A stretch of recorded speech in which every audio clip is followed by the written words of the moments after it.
That's my baby. That's my baby. We're going at it at 110%. I just want 5 minutes of happiness, please. Just give me 5 minutes. And they scored! They did it! Left. What the hell was that? Oh, yeah! What the fuck are you talking about?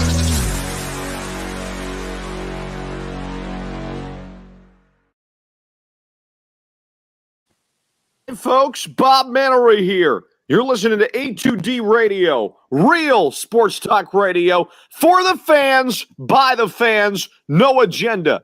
These guys are the best in the business. Hashtag it. No notes.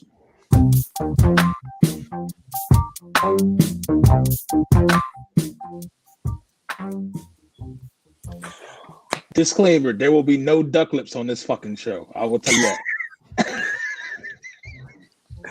It's the Tory. Come on, everybody's got to get into it. No thanks. What's up, fam? Welcome Thursday night. Live on ways. What's that? What? What What'd happened? I said you can take that a lot of ways. What's up, fam? Thursday night live here on A2DRadio.com. Birds of a Feather coming at you live, and we're brought to you by our doctor, Dr. Paul Vidal at Specialized Physical Therapy in Burlington and Cherry Hill, New Jersey. And you can find him on the web, specializedphysicaltherapy.com. No appointment necessary. So make sure you hit up the doctor, get your aches and pains and any kind of issue you got going. No appointment. Check out Dr. Paul Vidal. Also brought to you by Ambuck Services, AMBUCK services.com. Let Michael Ambrose know we sent you. You get 20% off. AmbuckServices.com. Gutter guards, gutter cleaning, tree trimming, deck installation, restoration, any of that work. AllCampusOC.com. Get your discount gear, guys. Discount code A2D, 50% off at AllCampusOC.com. They're pretty freaking awesome. Our topic of conversation tonight, we're going to be talking about Jalen Hurts here, guys. Jalen Hurts has shown enough to be the Eagles starter next season. Agree or disagree? We got a big panel here. We got Big Dad Tom Arnone joining us here. Chuck's with, the man of the house, let's just say. Thank Grayson over here. Better hair, better looking. What can we say? Sorry, pal. Sorry, not sorry. We have Pete Evans, as always, Mr. Are you certain about whatever his stupid name is? Yeah, I'm certain. We got, and obviously Jeff Warner joining us down here, friend of A2D, frequent podcaster, joining us here. So welcome to the show, Jeff. Happy to have you. Hey, appreciate it. No problem, brother. Guys, lots to talk about. We can get into the controversy or lack thereof, in my opinion, of everything that happened on Sunday night. But let's dive into the quarterback position. The season is over. 4-11-1. The Philadelphia Eagles finish. They slide into the number 6 pick. And we want to know right off the bat, we've had a lot of stuff that's come out in the offseason or come out already where we were hearing about Carson Wentz wants to get traded. Now we're hearing that he doesn't necessarily want to get traded. So let's ask about Jalen Hurts. A 4-game sample, 4 in a couple snaps, couple drives. Are you confident moving forward that he should be the starter going forward? We're going to start with our guest here, Jeff. Jeff, do you feel like he's shown enough? First, absolutely. I'll say you look at Jalen Hurts. I would say in 4 starts, it's still up in the air for me. I hate to go with the cop out and not give a definite yes or no, but it's under the circumstances with him as the starter in those 4 games. I'll say he hasn't had a real offensive coordinator. He hasn't had a quality starting offensive line, the normal offensive line we would have besides, of course, Jason Kelsey. He had crappy wide receiving core, so I feel he wasn't given the proper diligence to see if he's properly or could be the starter going forward. So I feel right now it's still up in the air. I feel we haven't got enough of a sample size from him. Of course, I'll say he's made some plays. He's shown some poise in the pocket. He's shown some promising things, but he's also shown a lot of negative things as well. I would say he has a cute quarterback rate of 77.6. His touchdown to interception ratio, 6 touchdowns, 4 interceptions. He does bring that dynamic ability, and he shores up the weaknesses along the offensive line with his ability to move around the pocket and break off with his legs at any moment. But I feel you have to put him in some type of quarterback competition next year in training camp, or build some players around him before you anoint him the franchise quarterback for this roster or for this team. All great points, but you committed the cardinal rule here on A2D, and you took the push. We weren't decisive on the agree or disagree. Come on, Jeff, damn it. Fine, disagree. All right, there we go. Disagree. He did not show me enough. You basically argued to disagree there. So, I did, but Pete, Mr. whatever the hell your name is. What do you got? Well, if for the fam out there, Happy New Year. Welcome to 2021. A2D, kicking and rocking ass. Kicking ass, taking names. We got the babies. Baby number 2, A2D, on the way a little in February. I can't even say his name. It sounds like something out of the 300 movie. It's like a fucking Spartan name or some shit. Coming to get you, man. You can't get Cassius right. Come on, it's Cassian, not Cassius. Cassian. Okay. Little Cassian. Yeah, there you go. Cassian. Cassian. So baby Cassian on the way, but no. In all seriousness, I'm thankful to make it through 2020. It was a crazy year. We're happy to be here, and only big things coming for A2D in 2021. That's that year of no notes. Yes. In essence, to the question, no, he has not shown me enough. If I'm not mistaken, he came in the second half of the Green Bay game, played the next 3 games. So that's 14 quarters, played 3 quarters on Sunday night. So what's that? 17 quarters of football. It's just not enough. And what this since Sunday, since the season's been over, and the moves that have been made within the Eagles organization, it's showing you that it's been a big disconnect. And we kind of said that earlier in the year. The organization is kind of in disarray. So it's hard for a young quarterback to come in and really stamp anything. We can't even stamp our 5th-year guys that started based on the way that he played. We really don't know what the future of this team is, the quarterback position. Could it be an all-out competition? Could we take a quarterback at 6 in the draft? I surely hope not. That's the reason my name is. Are you certain about this chase, Mr. Smith? There's 3 names in there right now that obviously I would want to. This is not enough. It's just not enough game tape, not enough sample size to really crown Jalen Hurts as a starter going into the 2021-2022 Eagles season. And I'm interested to see what type of environment they build around the quarterback, whoever it is, like Jeff kind of spoke to. Do we get a straight out OC? Do we get some direction there? Do we get another weapon for whatever quarterback it is? Because that's what Devontae Smith and Jamar Chase would be. They definitely would be a weapon. You need that, and then maybe if you get that, maybe that takes some pressure off a half-ass Rager this year that we saw. You know what I mean? So who? Yeah, there you go. I mean, it sucks. We can't go less than a year from that. I wish we had the reaction of the draft to now we giving them a thumbs down. The whole Brodo. I know Brodo's here going to show it. Yeah, that's why I said it. I'm kidding you. I know he's working behind the scenes right now, but in all seriousness, man, it's just not. This team and this environment this season was not conducive to good quarterback play. And I think, and not even so much good, we saw some good with Jalen, but consistent quarterback play, which you need in this league to be able to succeed year in and year out. Remember, 3 years ago, we were saying this shit is a new normal, right?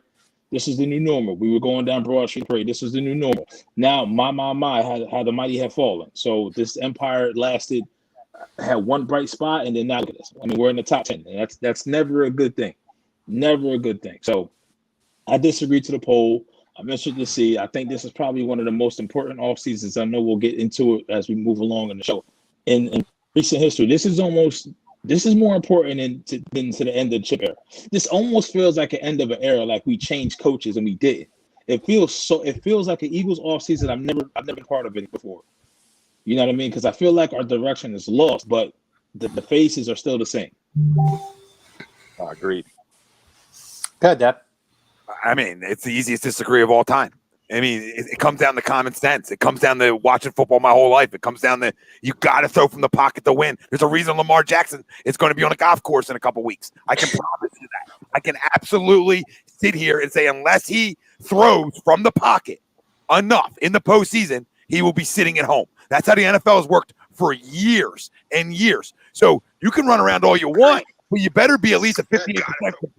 You better be at least a 58% completion percentage. I mean, at least 52% completion percentage. That sample size is big enough for me right? You can either throw from the pocket or not. And the only reason you're even in the Arizona game is because of 42 PIs that were thrown up. Now, granted, they're one-on-one routes on the side, right? One-on-ones. I mean, every quarterback that's on a practice squad everywhere can make that throw right there, right? And read one-on-one and make the throw. Okay, so that's not like anything special. I mean, you got to be able to hit slants. You got to be able to hit them 15-yarders. And not only is he a smaller guy, he lacks the arm strength. So this is why it's the easiest disagree of all time. I don't care about if you can run around because listen, you run around too much in this league, you get hurt. All right, so there's a couple things. So arms, forget the completion percentage. People tell me, oh, well, timing get more accurate. Okay, or his timing gets better. Sure, fine. The arm strength is never going to be there. It's never going to be there. We've witnessed it. We've seen throws that you have to make. And not your timing's not always going to be perfect. That's what makes the special guys special because they make up for stuff, right? Because their timing might not be great on the route, but they throw a dart. Hey, I'm out, right? So you make up for things. So the ability to change, like him failing compared to succeeding, it's a big margin in terms of him going to be more of a failure throwing from the pocket. What's going to change? You're going to build up arm strength? I don't know how you build that up. You either have zip or you don't. There's big time question marks with that. These are the same question marks that we talked about coming out from Oklahoma and Alabama. We had these same question marks. We all did. It's not about the kid. I love the kid. Kid's aces. It's about me trying to win a Super Bowl. And I'm gonna sit here and I have no problem saying it. If Jalen Hurts wins the Super Bowl in this city as our starting quarterback, unless he comes in for somebody, right, like Foles, right, I will guarantee you will never get the Broad Street unless something miraculous happens. Now, can you put a ton of talent around them and maybe figure it out? Sure. But if I'm going to put a ton of talent around somebody, why don't I do it to the guy who I invested $128 million into, who I invested a ton of assets, as Howie like to say, going up in the draft to get him? How about I invest in that guy? So, 1, I disagree. 2, I don't want him to be. 3, I want competition, and I want series for him. If you draft him to be a weapon, then let him be a weapon. But if you expect him to be your franchise quarterback, I'm going to tell everybody right now, hang up watching football. There's tons of sports. There's tons of cool ones out there. There's tons of cool ones you can watch. Like badminton's pretty cool, I hear. Like there's some cool shit. Rugby, right? There's cool shit. Go watch that stuff. Because as a franchise quarterback, we're not talking about a starter. We're talking about he's going to replace your franchise guy and be your franchise guy. And people are telling me they really see that. Listen, I see some electric stuff and some things I like, but I know the rules in the NFL, so hard disagree. I'm fired up when I think about this shit.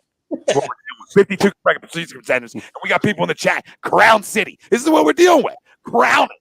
Run around. They can't praise him enough. Carson stunk. Guess what his completion percentage was? Stunk. Somebody just take a stat. 57%. And he stunk. 52. I didn't guess because I looked it up, so I knew that. I was giving them a chance to guess it. You took notes, cheater. No, I wanted to see what Carson's completion percentage was his rookie year. Oh yeah. Good, Chuck. I'm sorry. Go ahead, Chucks. No, you can add something real quick. No. I'll wait till we come back around. I'll play by the rules. Well, pretty much. Well, first of all, like Pete said, Happy New Year to the fam. We haven't seen you guys in like 3 weeks. We haven't had a show because Christmas and New Year's fell on Thursdays this year. So it's been a while. So good to be with you again, gentlemen. It's you guys said a lot of great things, and you hit on a lot of stuff. And I'm with you. I disagree to the poll. It's an easy question to answer. When you look at Jalen Hurts going into the draft, my projection on him right now and my evaluation on him is the same as it was before. And is he, like Tom said, is he a kid that is so easy to root for? Absolutely. Like, great kid, hardworking kid, clean profile when it comes to intangibles and, off the field stuff you don't have to ever worry about with him. So I'd love to have him on my team because he's a great guy, great kid that you don't have to worry about. But all the things we talked about going into that draft in terms of Jalen Hurts and why he's not in a first round talent or someone you can really project to be a franchise QB, all those concerns popped up in his last 2 starts. you're seeing a guy that has trouble getting past his first read. One read and he's abandoning the pocket. I broke down in my videos a lot of plays where there's no pressure and he's still escaping the pocket. That's a lack of discipline. So not only that, but he's having trouble going through reads and progressions and processing things, especially in the middle of the field. Everything's outside the numbers where it's a one read. If that's your key, you throw it. That's easy. But then when you start to go through progressions where you have to scan the middle of the field, that's harder. And the coaches don't put that on Jalen because the few times that they do, he's up and down. He's inconsistent. So have there been plays and moments in Hurts' 4 starts where you go, oh, okay, like that's impressive. That's better than I thought. Yes, absolutely. I think his accuracy has been pretty good. And I thought there were definitely plays where you were like, okay, you're staying in the pocket, you're being patient. This is something you can build off of. And I don't want to be completely unfair to the kid because just like with Carson, there's not a lot around him to really help him. All right, and we saw that in the last 2 starts where everything started to fold again, and he started to struggle. So, like a rookie, I don't want to say like, oh, this is definitely what you are. I think it's very possible he does get better, but if I'm going to put my eggs in a basket, it's not in Hurts, it's still in Wentz. I still believe, and I've maintained throughout through Hurts' starts that long term, who's the better quarterback? It's Wentz. Wentz has showed it. And if you want to be fair, look at what Hurts has done in these 4 games. Wentz's 4-game stretch earlier in the year when he faced the Niners, Steelers, Ravens, and Giants, I'd say that stretch was a lot more impressive than what Hurts' performance was in his 4 starts. Now, again, you're talking about a 5-year vet versus a rookie. So I get it. I completely get it. But in context of the question where we're saying, is Hurts going to be your starter next year, or would you rather have Wentz? I would still right now, this second, I would still rather go Wentz, and it's not even a question.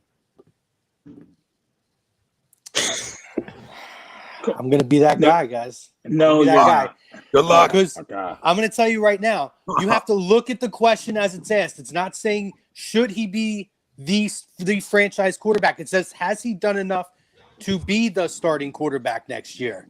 And yes, if Carson Wentz is not here next year, or if Carson Wentz does not perform in preseason or do enough to earn the job, he has shown me at least enough that he could be the starting quarterback for the team next year. Yes, I agree.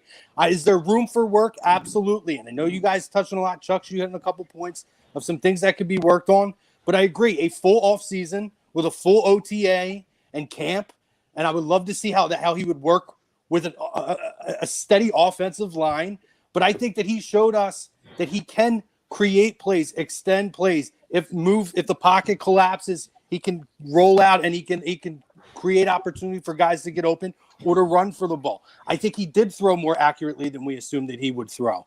I think that judging how the question is asked, it says, has he shown enough to be the starter for the team? Yes, he has. Over Carson, I disagree. But yes, he has. And then you could go back and let's look at some of the quarterbacks. Aaron Rodgers, year 1, not good. Look at Josh Allen, who right now, even over Pat Mahomes right now, looks like he might be the best. I mean, I think Pat Mahomes overall is better. But right now, he has looked better than Pat Mahomes has over this season. Absolutely, okay? Hands down. Are you okay? You're going to tell me that Josh Allen hasn't looked better than Pat Mahomes? No. Pat Mahomes has looked like absolute garbage. And we'll go back and look at now. Let me finish my point. I didn't say a word when you guys talk. Let me finish my point. I'm going to finish my point, and you're going to sit and wait, and then you can respond. That's what we do this first round, okay? Oh, boy. He sat back. Josh Allen, absolutely terrible. But one of the things that you guys touched on, though, did you see flashes of things that you could go, oh, okay, that looked a little bit special, and that did too. Absolutely. And guys like that, Aaron Rodgers, we knew Aaron Rodgers was going to be good, but he looked terrible his first year. But there was always signs with a lot of these guys. We've seen a lot of we've seen good ones. We've seen a lot of bad quarterbacks that people thought were going to be better. Look up in New York Jets right now. Look at a lot of right now. Jalen Hurts I'd take him over half the quarterbacks in the league. I'm a Tua guy, and guess what? He showed me more this year than you saw from Tua, who was a top 5 pick. And that alone, to me, if he could be a top 15 to 20 quarterback, if he could start on half the teams in this league, and Jalen Hurts could start in half the teams in this league, then yes, he could start for this team. As the question is asked, has he shown enough to be the starting quarterback next year? If yes, agree. If Carson Wentz is here, then that's Carson's job to lose. Then the question should have read, if Carson Wentz is not here, has he shown? No, it doesn't have to read that way. You answer the question as it is, and the question as it is, yes, he has shown enough that he could be the starter here next year. What you right, listen, Pete? I'm not saying go ahead, go ahead. Tell me I'm wrong though. Tell me I'm interpreting the question as it's read wrong. Tell me my point doesn't make sense then. Well, so could he start for half the teams in this league? I would say besides Hurts, if they move on from Wentz, they don't have another quarterback on the roster. So, of course, you're going to have to be able to agree with the question. But beyond that, though, he could start on half the teams in this league. What was the argument we always made about Nick Foles, right? We always said, we sat here and went down a list on this show of who would you keep Foles over in the league. And he was, 17, 18, 19? And everybody said, oh, that's a bona fide starter. If he could be a bona fide starter in this league next year, then yes, he could start for this football team next year. Well, half the teams in the league that need a quarterback don't go to the playoffs. So you want to now compare him to trash. So you're going to then throw. That's not what I said. That's not what I said. Don't put words in my mouth. Don't put words in my mouth. No. Come on, Peter Pan. Come on, Peter Pan. Grow up. Grow up. This is grow up. This is. I know Captain Hook jaded you a little bit over there in Neverland, but let's grow up a little bit, Peter Pan. Oh shit. Okay. I see what you did there with the whole thing. I mean, you just let it fit into your agenda. 15. Yeah. What agenda do I have? I want Carson Wentz to be the starting quarterback. So what agenda do I have? No, what agenda do I have? I'm trying to figure That's not an agenda. There's no agenda. I'm not sitting here saying. If you want to win 5 to 7 games a year, then let's run Jalen Hurts. By all means. You can start her halfway around the league. Okay, cool. Well, that's great. I love that you guys aren't willing to give a kid who did show flashes and showed that he could put a little jolt into this team. That he could. The fact that he could be a starting quarterback at the teams right now, but a successful starter, with potential. A successful starter. And he could, as he is right now, he could start for half of them, which means I believe that he could have a ceiling or he could be a little bit higher. I'm not saying he's top 5, but does Jalen Hurts have the potential to where he could be 10, 11? Maybe he surprises people and does a little bit better. Sure.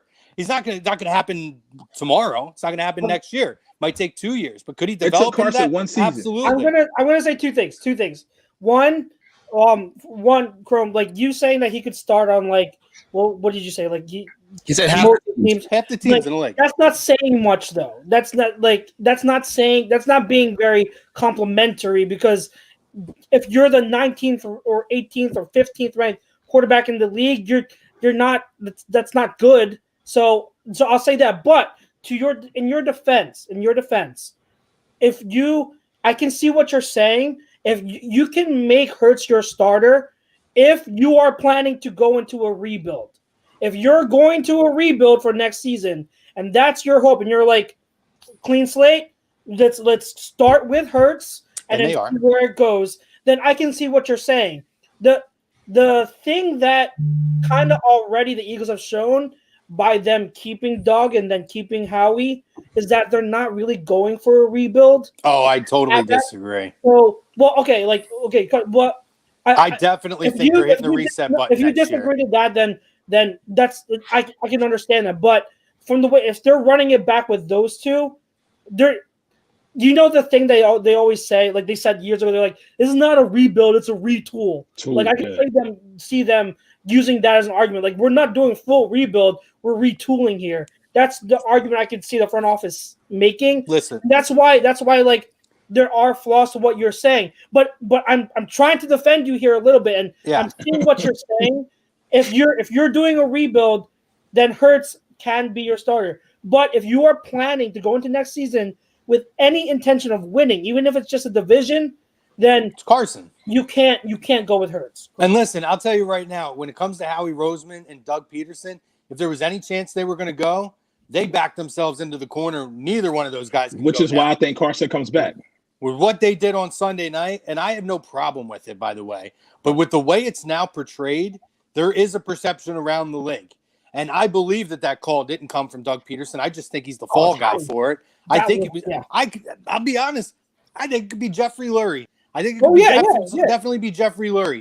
If that's the fact, unless you're going to dump Doug and then make him a scapegoat when guys come in and interview and say what happened on that Sunday night, and you're trying to convince the top coaches to come in, and they say, "Oh, it was old Doug Peterson." Basically, give him the old Joe Pesci and Goodfellas, or was it Casino where they got right in the back? Yeah, I don't know what movie. One of them, both of them. He got whacked in both of them. Didn't matter. Yeah. Unless you're going to give him the old Joe Pesci treatment, then you're stuck with both of these guys for at least another year. Right. But so real quick, I think really it's Howie, Doug, and I think this is Jeffrey Lurie forcing it because I don't think these dudes want to do it. But Howie, Doug, and Carson right now are some bad boy shit.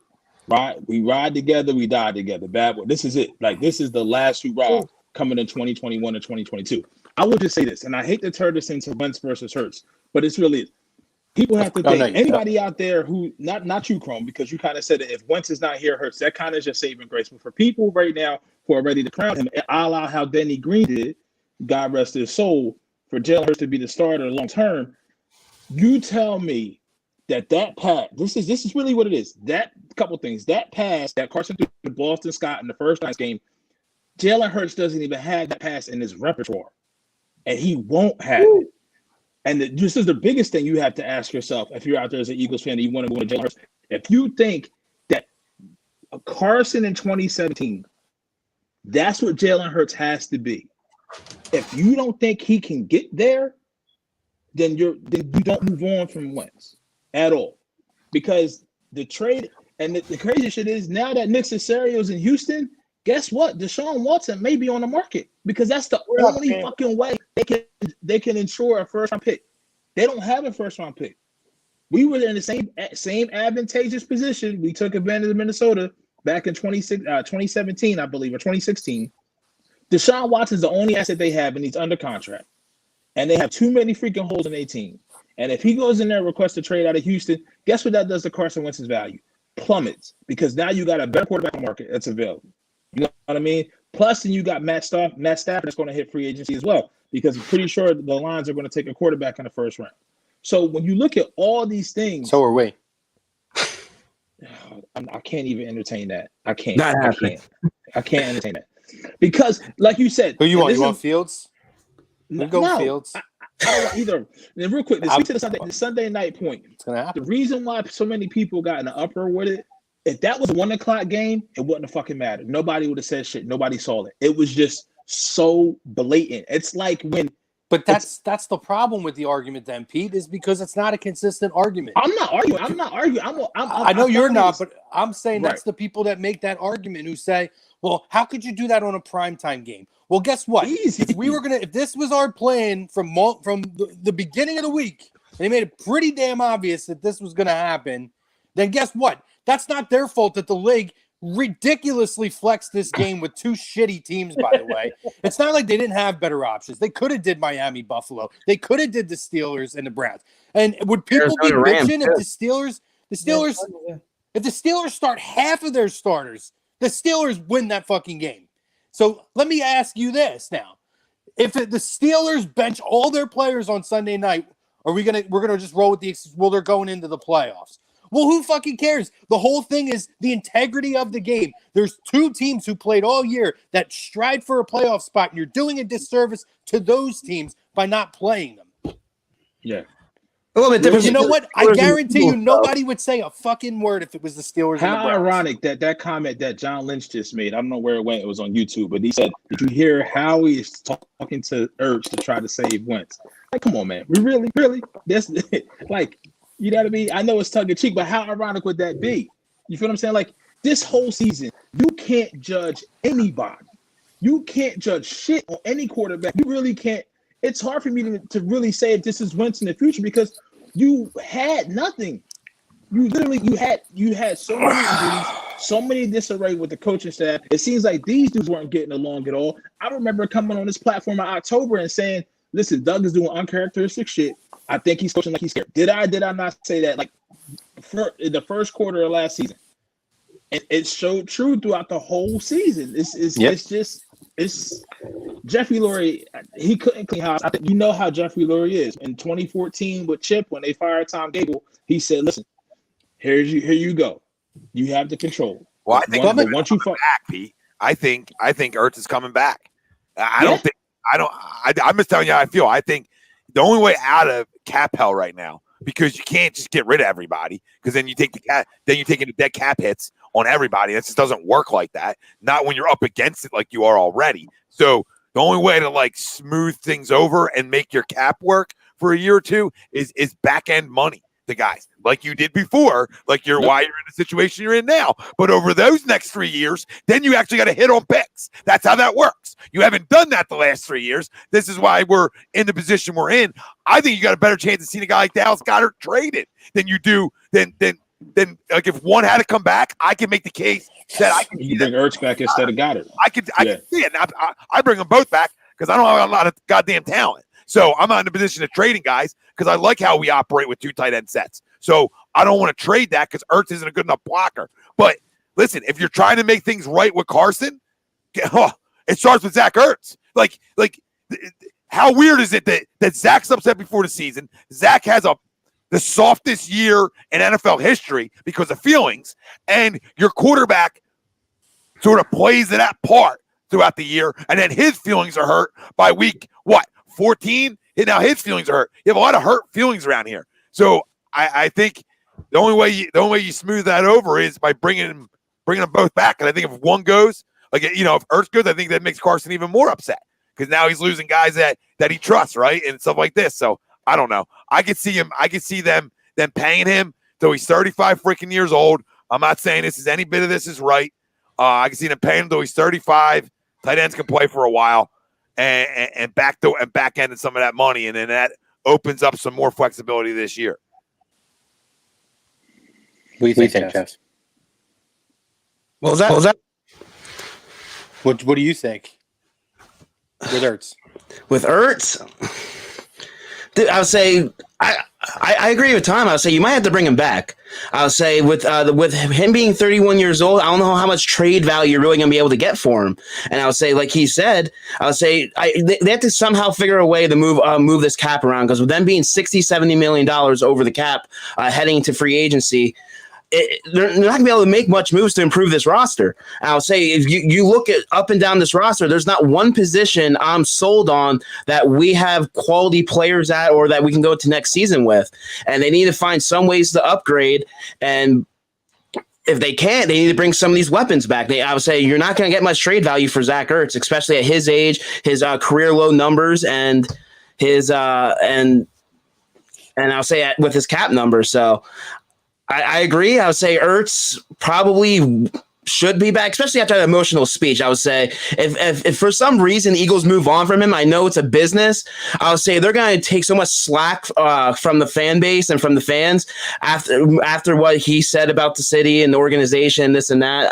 I know you can't play in emotions, but they're going to take a PR hit if they decide to do move on from him for some reason. This is the dullest set of weapons in any closet I've ever seen for an NFL team. We shouldn't even call them weapons. We have no weapons. None. We have no weapons.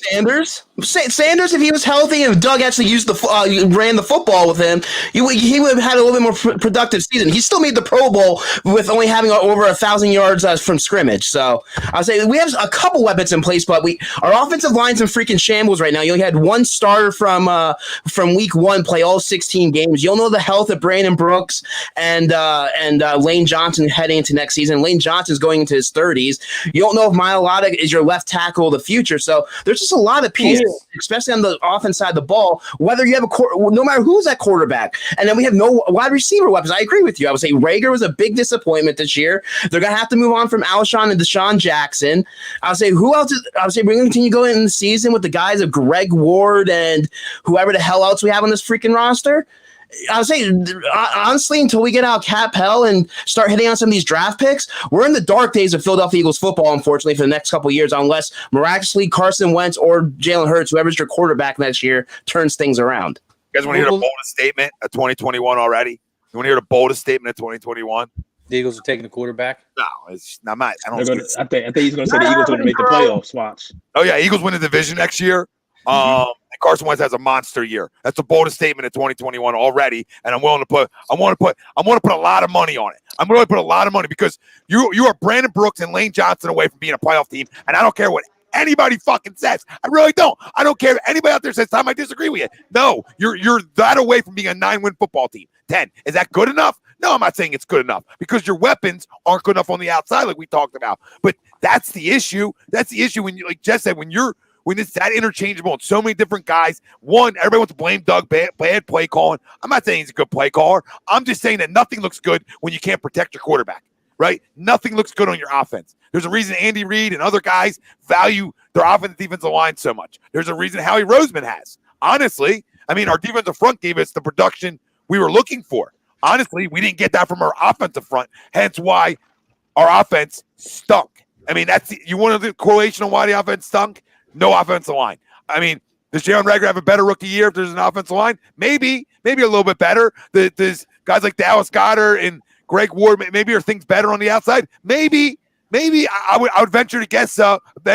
Yeah, because at the end of the day, my franchise quarterback, as long as he has a healthy offensive line, and this goes for any franchise quarterback, I'll be in the playoffs. Even if my roster isn't good enough. I absolutely 100% agree with you. I definitely think next year they come back. It's not that bold of a statement. They'll come back and they'll win a division, whether it's Justin Fields or Trey Lance or Jalen Hurts at the quarterback position. And you're absolutely right. Carson's going to have a monster year in Indy next year. You are spot on. MVP of the league. He's grown to the fullest tonight. But guys, do you think there's more of a chance though, like for us to back pay a lot of people like Fletcher Cox? Like, do you think there's a chance for us to redo his deal again, pay him to 35 and like back end money? I feel like at some point, and maybe this is the time.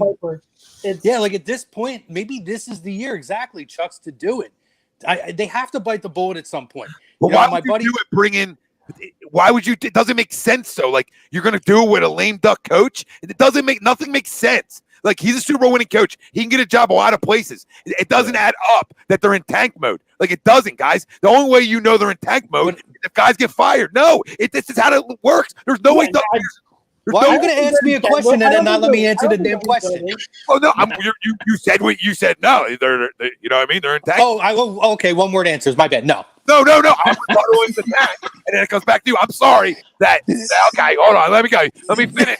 Tank mode. What else is there to say? So I'm asking you another question. That how the hell? Then why would a coach come back on a lame deal? Where if they don't succeed, they win 4 games, he gets fired and looks worse. Why would he just not pack his bags? Well, I think at this point, and again, I'm looking at the overall perception, right? So I think that they could just kind of say, all right, you know what? Because he has built that stock over the last however many years, that you could give him 1 year and say, this is where we're at. This is the year that we're going to listen. We're going to understand that this is the cap situation. We can't continue to push money back. At some point, my buddy made a really great analogy. For anybody who's in the finance industry, some of you guys you'll get it. Essentially what the Eagles are doing is it's like having a credit card and continuously doing balance transfers. At some point, you have to pay. You have to pay the money at some point. You can't continue to do this. And I feel like this is the year, all things considered, and understanding how terrible the situation is, that maybe you say, okay, this is the year that we're going to understand that this is who we're going to be for a year. And we're going to try to get as much of this money off the books the natural way as we possibly can. And then look at the following year as the year of, this is the year we're bouncing back. You're just going to make it worse and compound to be worse and worse the longer and longer. That's very true, but I don't think they're going to do that because there's not a clear-cut winner in this division. If you had a boss team, they still feel like they have a chance to win. Oh, they really literally still had a chance to win until week 16 this year and 3 quarters because they were up 14-3 on the Cowboys. We forget about that. He made a million excuses. He made a million excuses in his presser. Exactly. So, but now I'll caveat this.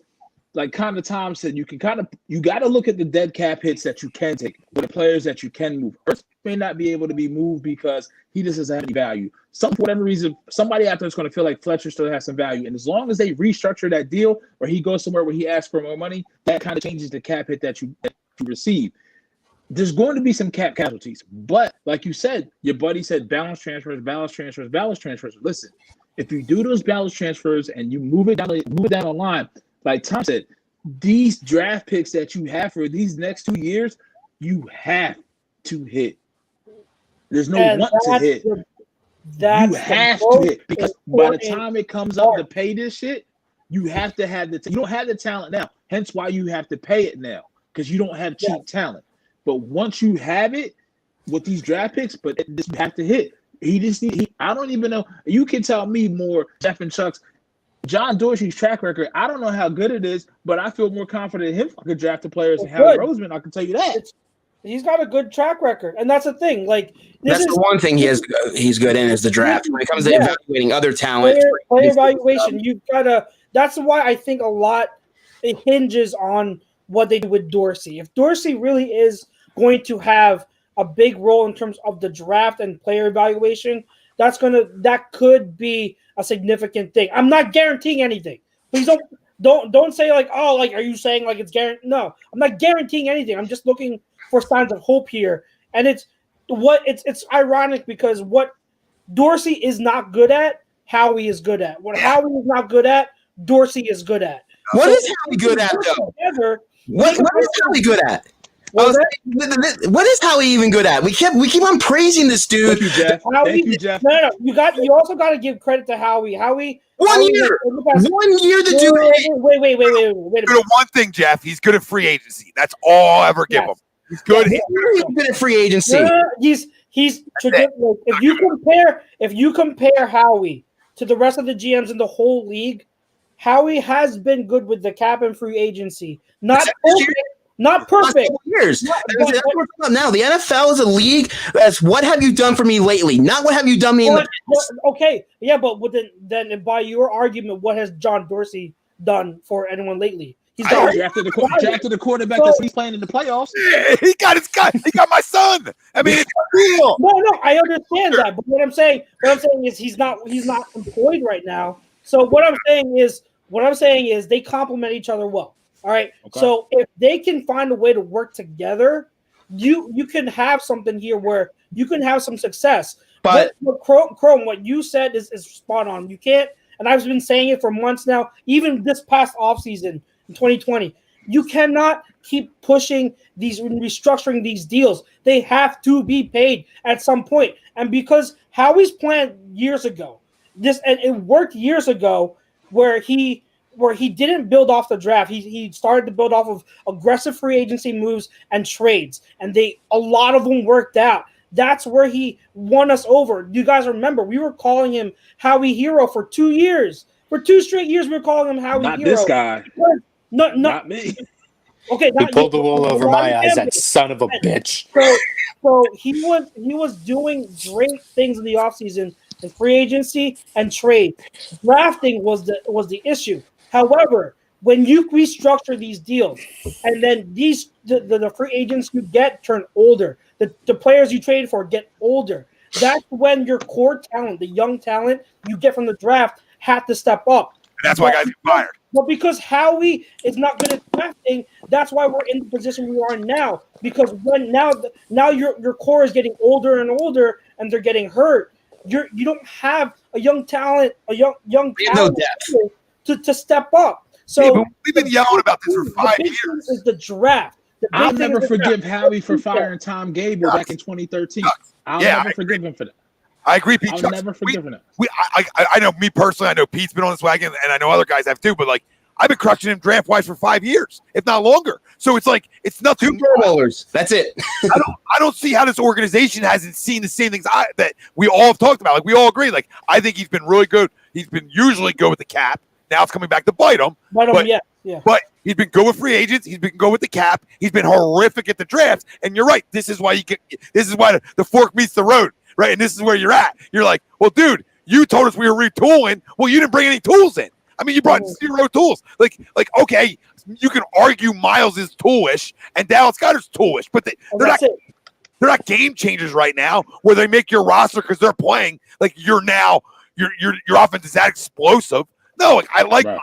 I like Dallas, but they're guys that need compliments to them too, and that's not taking shots at guys. That's just saying reason Miles had a good rookie year. Well, guess what? Because you did a good job of bringing in a power back to get them extra yards. You put the perfect compliment around the guy who can hit the home run. Like you always put power around home runs. That's what you do. That's what you do. You put average around guys who hit home runs in baseball. You put a power back around the guy who's explosive. Like I don't expect Miles to be great between the tackles. Like he's not the guy who's going to lower his shoulder and run through Sean Lee like I wanted him to in Dallas the other week. Okay, it's just not who he is. But I don't want to get rid of a guy who can take 180 to the house at any time either. So compliment these fucking players. You don't compliment your quarterback. You don't compliment your running back. You don't compliment anybody. And you do that by drafting. Like J.K. Dobbins, perfect fit to compliment Miles Sanders this year.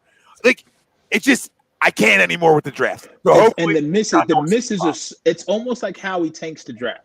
What Doug did Sunday night, he tanks the draft because literally it's so open and blatant that you just like this is, and this is the thing with Rager. Rager showed me he doesn't have the want to. I get it. You're a rookie in this league. You may not get open every time, but listen, dog. When you are open, why are you running for the sideline so quick? Why are you trying to run over from cons? Like that's the difference. And hopefully he finds that. But when it comes to Howie, it's so blatant. You have the team's needs, and not understanding the draft. You just don't draft for needs. I get that. You want to draft the best available player. At 53, whatever it was overall, the day that we're living on in HD infamy, there was so many other needs and better players available that you just didn't need to go that route. You know what I mean? Like it does so much more harm than good. He we don't need a shit stirrer that's an outside source. Howie does it all. Howie is the septic cleaning guy that comes to your septic, stirs up all this shit, makes it a big old pile of soup, and then drains it out for the fans to digest because this fan base is split, and Howie he's the puppet master of it all. He caused this whole mess. Well, I would say it's his ego. I would say because I would say Glenn Dorsey. I would say he was reportedly he's been with us since March, April, since last year's draft. So we don't know what Dorsey said to him leading up to that draft. Plus, Jim Schwartz and other players that put in or other coaches put their input in on who they feel should fit their team. I'm sure Doug has and all that, and he still botches the freaking pick. So obviously, Jeffrey Lurie this offseason, I don't know what the hell was said in that meeting they had this past Tuesday, but Bear freaking said that Howie, you don't have full control over the draft. You need to start taking some input from some of these other guys because you're setting his franchise back. Like we said, the next couple of drafts are you have to hit on those because with this cap hell, you're going to be moving on from a lot of these veterans. Brandon Graham, who knows his status? Derek Barnett, who knows if he's going to have his 5th-year option renewed? Rodney McLeod's coming off a major injury. The offensive line's in shambles. There's a lot of holes on this football team that they need to fulfill, and they're not going to be able to be players in free agency no matter how much they get out of this cap hell. They're not going to be able to give these guys all this money that they have done in the past. Most of these players, yeah, they want to go to a winning organization, but they're going to go whoever the hell is going to offer them the most money and the best fit for their team. And right now, this organization's in shambles. Offensive side of the football, you have no offensive coordinator. You'll know what the hell's going to go on there. Defensive side, you'll have no defensive coordinator. You'll know what the hell's going on there. You have a GM that everyone hates in the organization. So Jeffrey Lurie is an owner. I would say I know we want to blame Howie, we want to blame Doug for this season. Jeffrey Lurie is as much to blame for this shambles as those guys are. Because he enabled it to happen.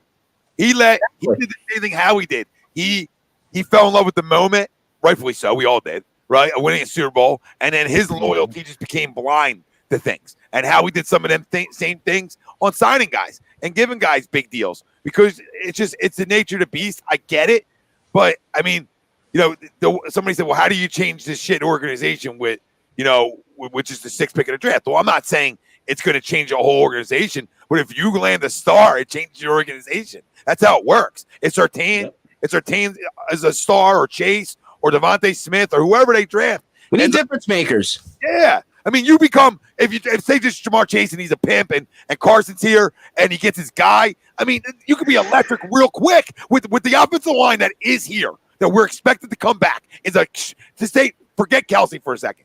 The other 4 guys that are expected to definitely be here, Lane, Brooks, Salmalu, and Dillard, right? We don't know about Moata yet. We're expecting Dillard's job to lose. We'll see what happens. This is hypothetical, right? If Moata's your backup tackle, great, you're deeper. Right? That means Dillard can play. But regardless, our line coming back looks to be solid if they can stay healthy, right? Yeah. So what's saying that a Jamar Chase or Devontae Smith, or say we don't get one of them guys and we go defense on a guy like that I love, Surtain, who I want, then now I got 2 shutdown corners. So how am I not better? If I can go from being the 20th defense in the league, or wherever I am, that being top 10 because I have an addition of an island guy, I automatically make my team so much better, because I've never – we'll talk about this at a different time, but it's just that one pick, if you nail it, can put you in the right direction that quick. Right. Let me just say this, guys, and I'm going to give us all a pat on the back here. I'm going to give this whole platform a pat on the back, and let me tell you why. I have watched much more of, the mainstream shows, and thank you, sir, by the way. Prison down here, 280. Prison. My guys, Captain Crone, Chuckster, Pete, Jeff. Is lazy booking not an issue? Where's he's a lazy booking? I'm thinking that. Look at you plugging. My bad. Like a plug. Why? It hasn't even been around for a month. Guys like plugging the toilet. Linebacker, not an issue. Where's Micah Parsons on everybody's draft board? Feel like I'm the only one wanting to see a 10-year franchise linebacker. Doesn't fit this organization. It should be a priority. I'm not saying him specifically. Just the idea is great. They don't Parsons or not. At 17 or 21, whatever the fuck they picked that. They definitely ain't pick one at 6. Top 10. But he's a top 10 player, though, Prism, to that. He's top 10. Well, let me just say this, guys. And this is why, for the fam out there, whether you're from this area or not, and this is where I really started thinking about it. Because, for people that don't live in this area and aren't familiar with us necessarily, if you listen to the shit that they say on mainstream, you could tell. I don't care that somebody is an expert or an ex-NFL player. It doesn't mean that they're in tune with the things that go on. We could sit here and the whole, why would the Eagles go for it, when they could kick the field goal? We know why. That's something Doug's done his entire tenure here. Oh, by the way, you got a kicker that can't make a fucking kick within 25 yards, it seems like. And oh, by the way, they don't get many shots in the red zone this year. So you take a shot when you have a shot.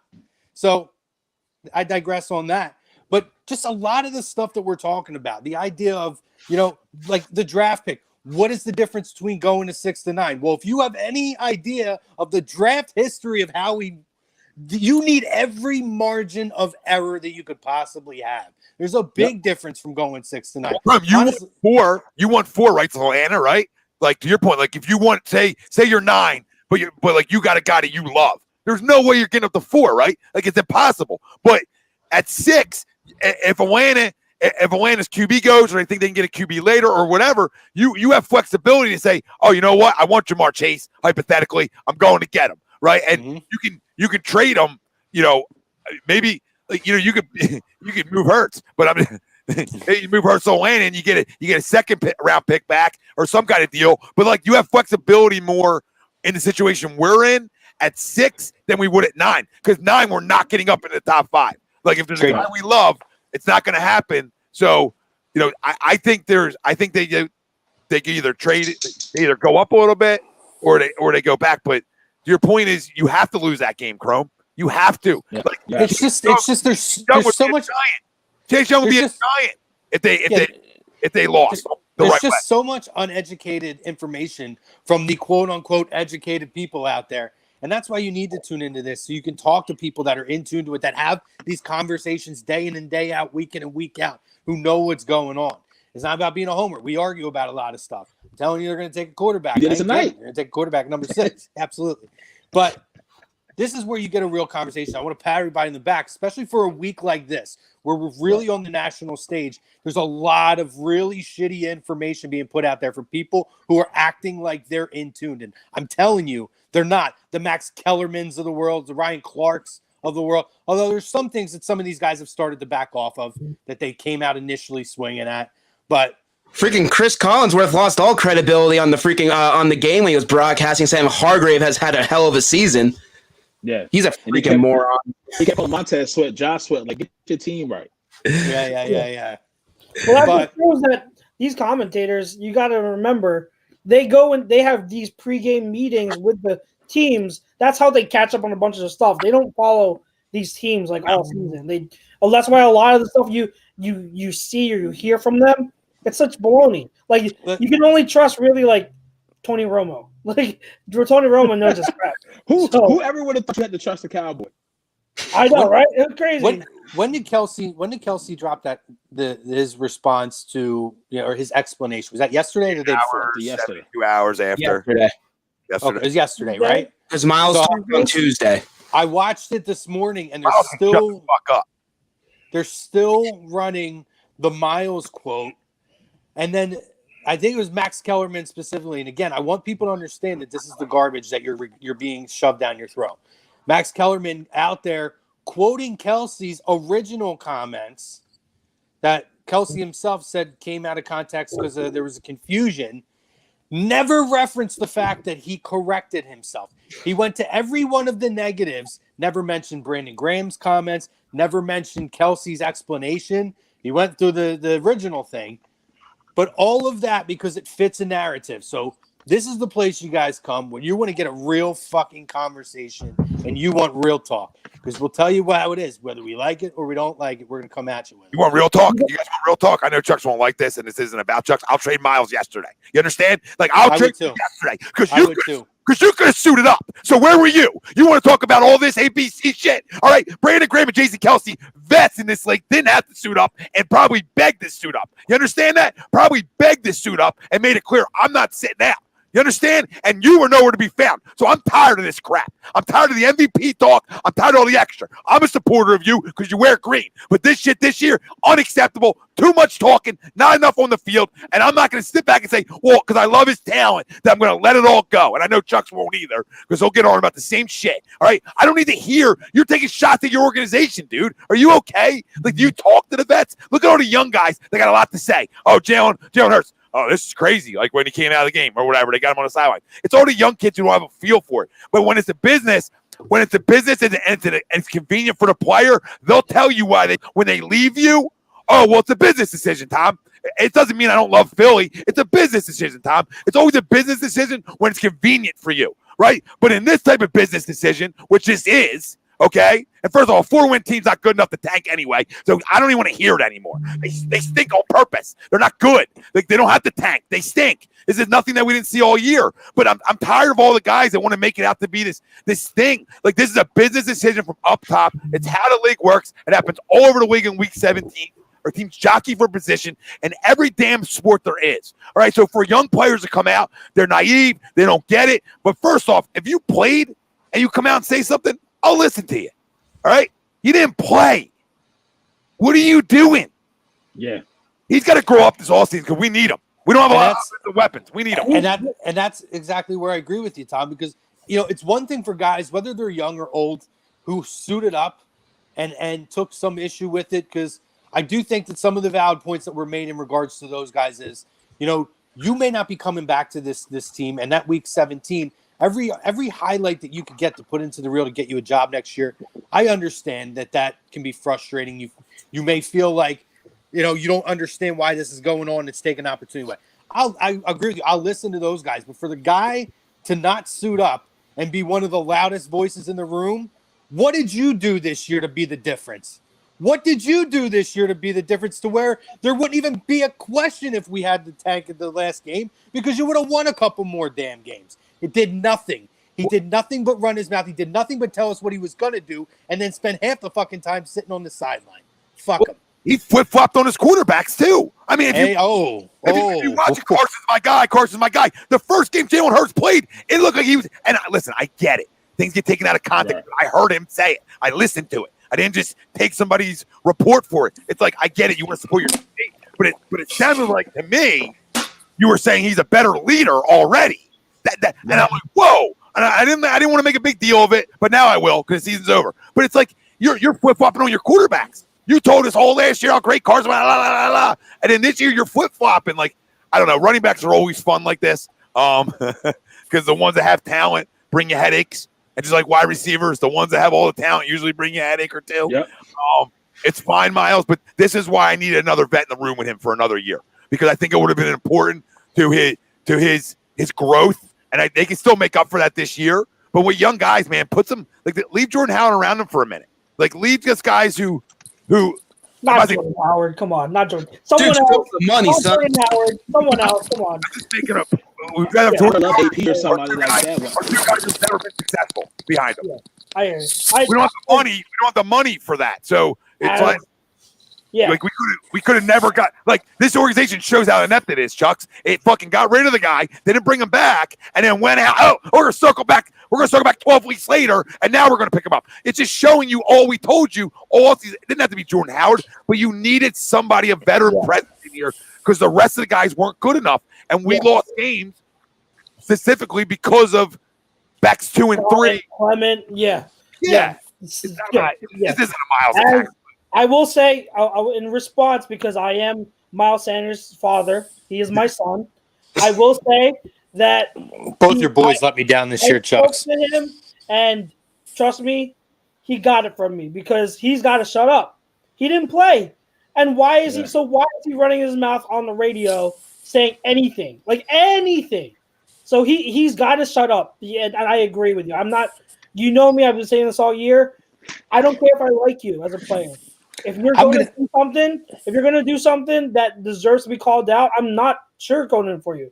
So he's got to shut up. He's got to grow up. He's a young kid, and I think he will grow up. I think with time and with experience and everything, I think he'll grow into someone, or he can grow. I don't want to guarantee anything. He can grow into someone who can be one of the leaders or core people on this team. But he's got to grow up. He's young, and this type of stuff that you say in the media, and I posted it on Facebook when it came out, and I'm like, you got to learn what not to say and what to say in the media. You've got to learn that, and he doesn't know yet, and he's got to calm down. I think what I will say is I think his MVP quotes at the beginning of the year are being blown out of proportion.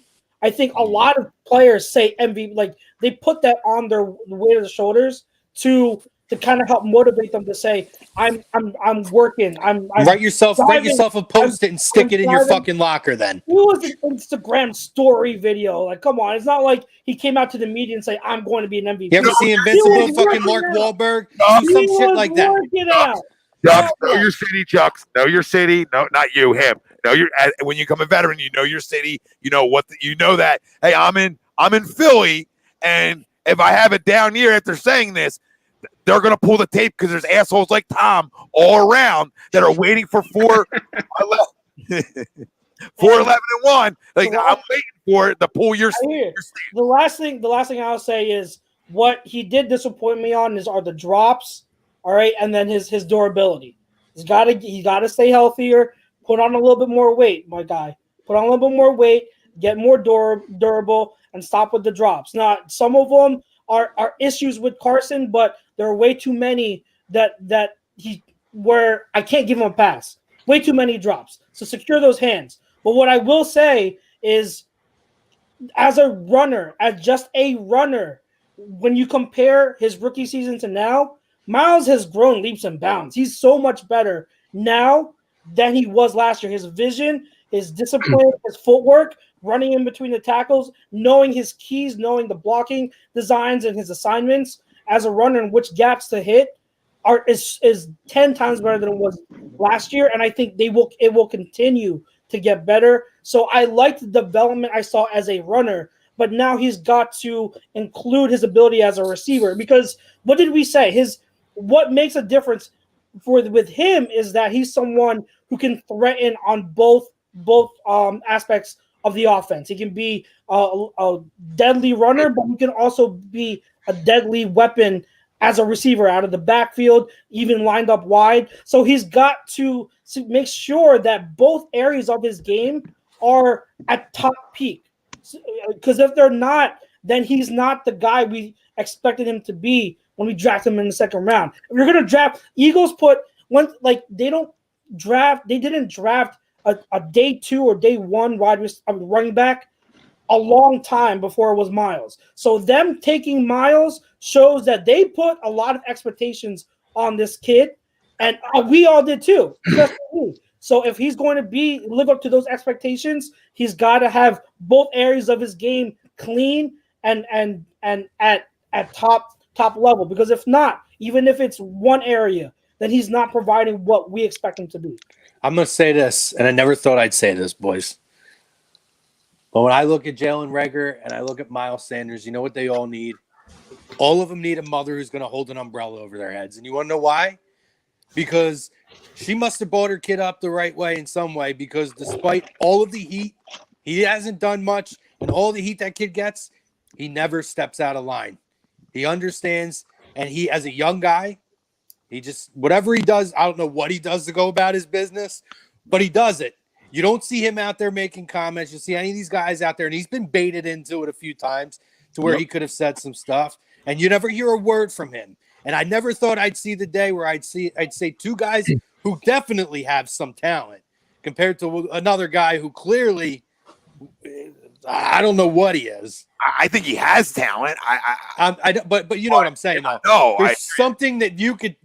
That kid to me is more of an NFL mind frame and teammate than what I'm hearing from these guys right now. Never stop blocking. Yep, they all need a mother to hold a fucking umbrella over their head. Schwartz isn't up all 22. I mean, the one thing you can say that JJ does well, the only thing, is he's good at run blocking. And that's why I like them on the field. Now, listen, I was proud of the contested catch because it's about time we have a receiver who wants to make a contested catch. Like, I'll take it. Like, I hear you. Like, we need players who can play. So I'm not saying he can play. Trust me on this. I'm just saying we need these guys to like wake up and figure it out. So maybe that catch, maybe some of the things in week 17 can maybe give the umbrella guy some confidence coming in the next year, because we need the guys like him, man. We need Jalen Reagor. We need Dallas Goedert. We need Miles Sanders. We need whoever you like, Josh Sweat, whatever. You know, Davion Taylor. Like, you need these guys, Kevon Wallace. They got to be able to play. And I'm not saying all be Pro Bowlers. I'm just saying be able to play at a starter level at worst. You know what I mean? At worst. And that's a lot of unknowns right there. I just spit out there. Woo! That's fun. Good times. Absolutely. And I will say this.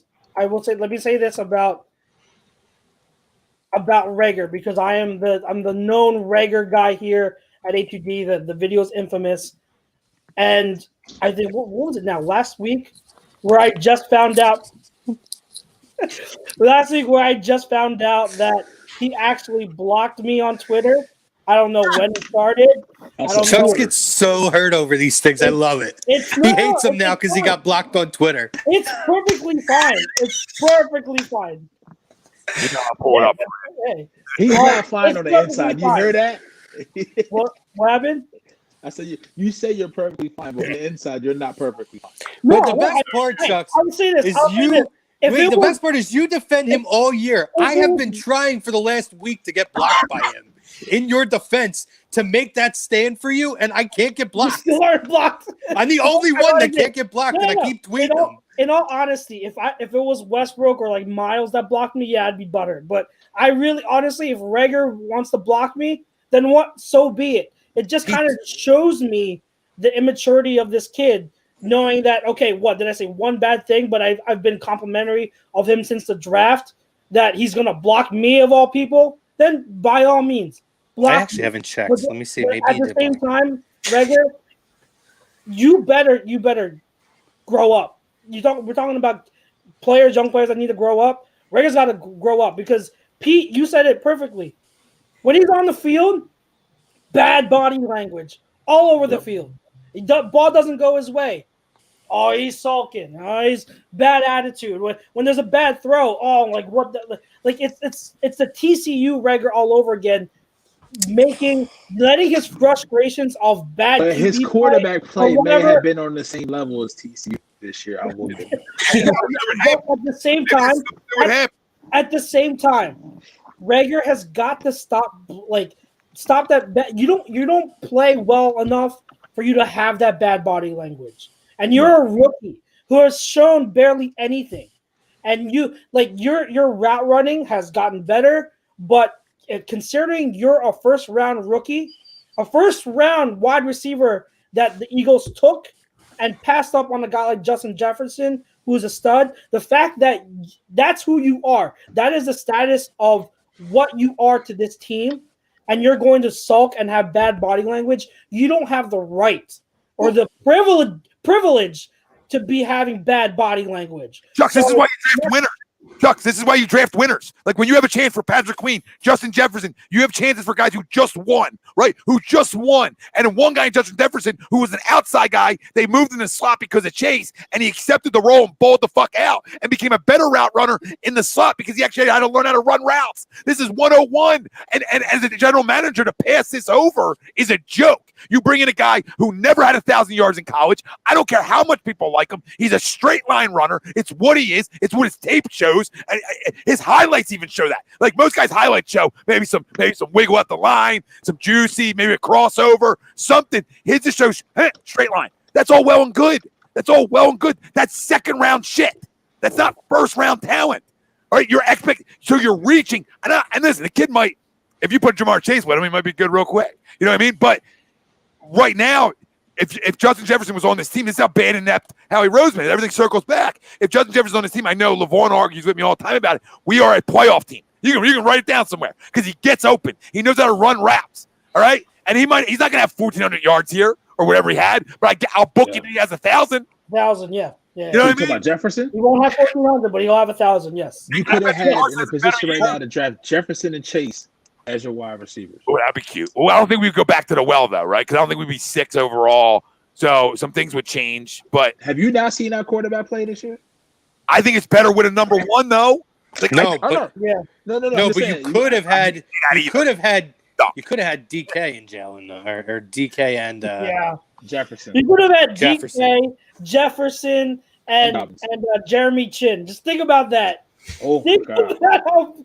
Okay. I don't want to. Oh, God. Did he have 1,000 yards his rookie year, John, or sophomore year? I didn't know that. I mean, I just know his junior.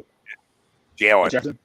Or Rager, I meant. Rager. I didn't think Rager had 1,000 yards, but yeah, they got an all-Madden team. They should have an all-Howie team, and the all-Howie team consists of all guys that are Pro Bowl players that Howie passed up on the last 4 years. I guarantee you could field a team that is as good or better than half the Pro Bowl teams we've seen. And there's a lot of teams that do this and miss. Like, I don't expect you to hit on everything, but you have to hit on the easy stuff. You have to hit on the stuff that falls into your lap. If Jefferson's not there and all your wide receivers are gone and you want to go take Jalen there because of a need, whatever. We all know you needed a wide receiver, so you reach a little bit, right? But when I see all these forget all the other guys. You had 2 guys fall in your lap that are impactful this year in the rookie year, in Queen and Jefferson, and you let them both walk by you. And that, to me, shows how inept you are. Not because I don't like Jalen, and I wasn't mad draft night because I don't like Jalen. I was mad draft night because my number 2 wide receiver on the board is still sitting there, and I do it from a fucking couch in a chair, and I can tell you that. Like, if I can sit home and Pete and so many other people, right, can sit home and say, well, the better player right now is Justin Jefferson. Now, Chucks and other guys were more thinking, hey, long-term, they really like Rager. So, and that's fine. I hope they love him too. You know what I mean? But in the moment, it's like you consistently try to, we talk about, just reach your arm out and hope I grab something. Like, you can't just let guys walk by you over draft after draft. And DK doesn't even bother me because second round shit. So many teams passed on him, right? So DK doesn't bother me as much as Jefferson does, right? Because Jefferson was a first round grade. There was no other issues, right? And you just let him go. And other teams did too, but Lamb can play, Judy can play. And who else went before us? Lamb, Judy. Oh, before? Ruggs. Oh, Ruggs. Ruggs I told you Ruggs wasn't good. That's a straight liner too. He wasn't even the best wide receiver on his team. The best wide receiver on that team this year was, who? Nelly. Yeah. I don't hate Ruggs, but I don't think he was. I Yeah. don't think he was a top 3 of them guys. You know what I mean? He was more Yeah. like 4 or 5. But even Brandon Ayuk, not Brandon Ayuk, the kid from Chenault, dude. Like, the people watch guys catch balls. Like, I watch Chenault look like he's got freaking like the biggest paws of all time. Well, Like, the issue with LaVisca was his health. That was the His only health. thing. You watch him play, you're like, holy crap! But his health was that's why he dropped. But I hear you. You see him play. If he's on the field, he's like, holy crap! This guy's a beast.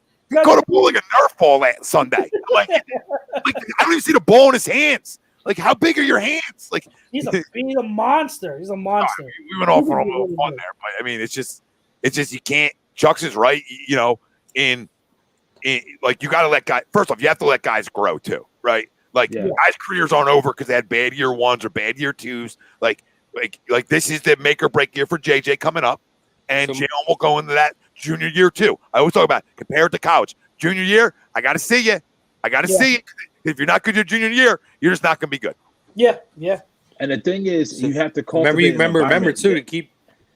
Was to say, remember too, just like you just said. Remember that for Jalen Hurts too. Whatever. I'm just saying. You said it yourself, guys don't have perfect year 1s. All right, that doesn't determine who they are. The words came out of your mouth. I didn't put them in your mouth. I didn't twist them, Tom. I didn't twist them. You literally just had the words come out of your mouth. So I hope you keep that energy next year when Jalen's your quarterback. That energy will never keep up. A 52% completion percentage doesn't get better. So he'll be 54. What do you do?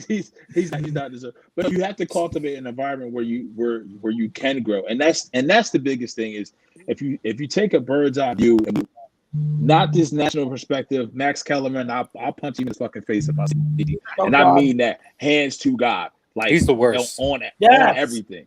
Yes.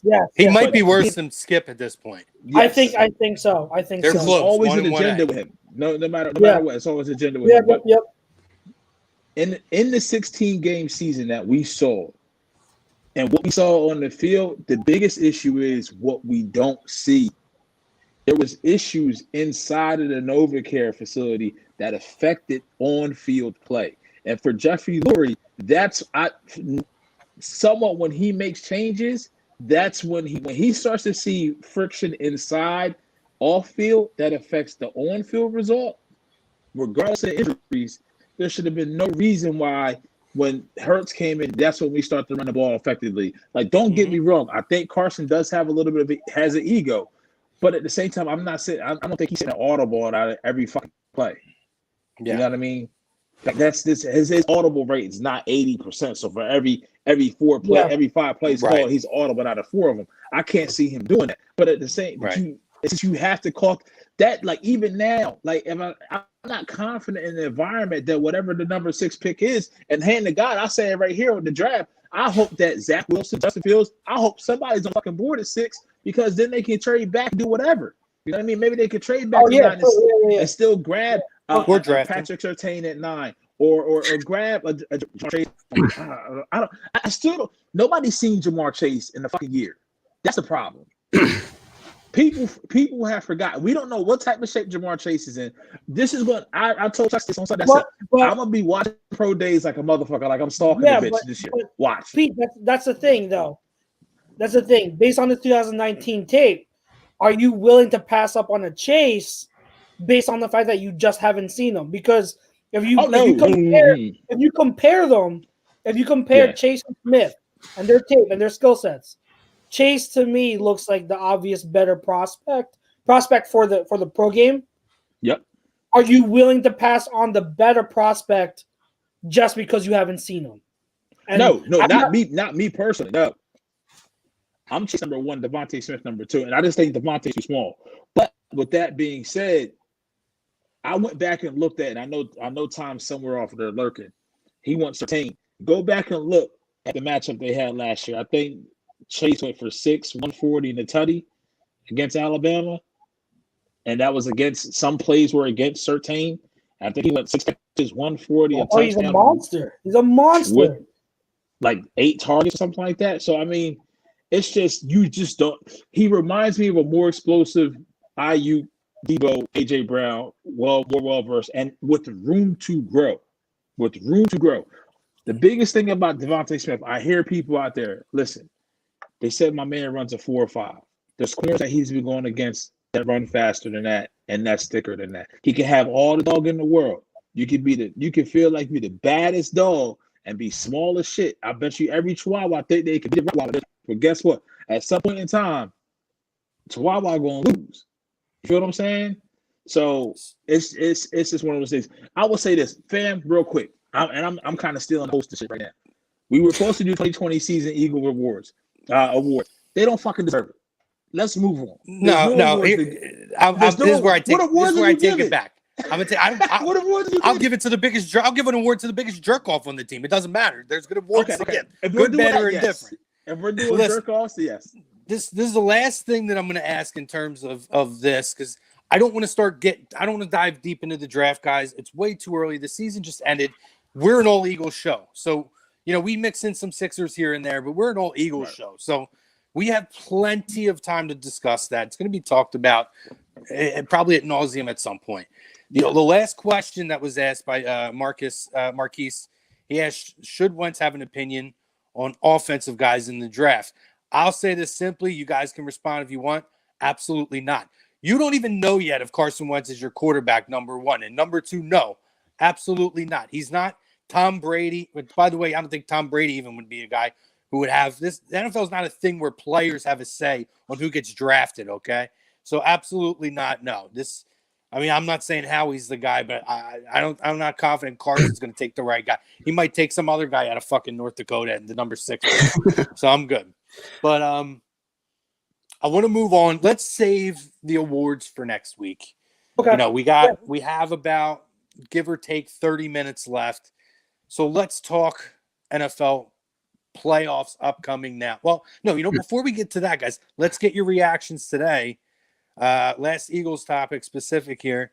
Jim Schwartz officially steps away from the team as tenure with the Philadelphia Eagles is done. I just want to get your guys' reactions. Surprised, not surprised, and Not surprised. Good move, bad move for the team. Is it good or bad?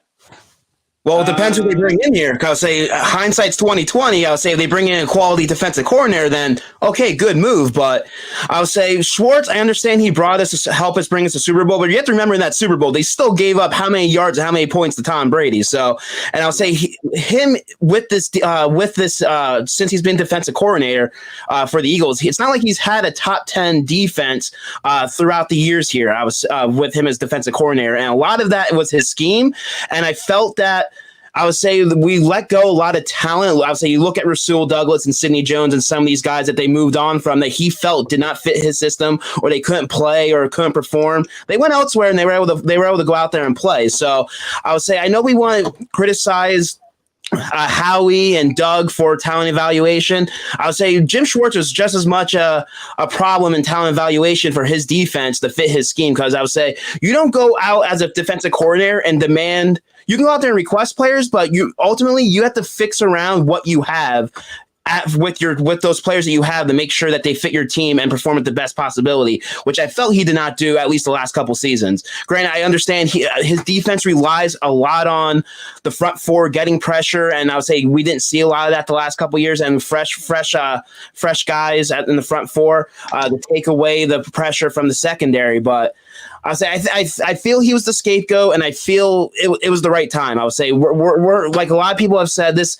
We're getting towards the borderline rebuild mode, and it's time to get some fresh faces in here. And Jim Schwartz, I would say ultimately, I feel it's time to move on from. Yeah.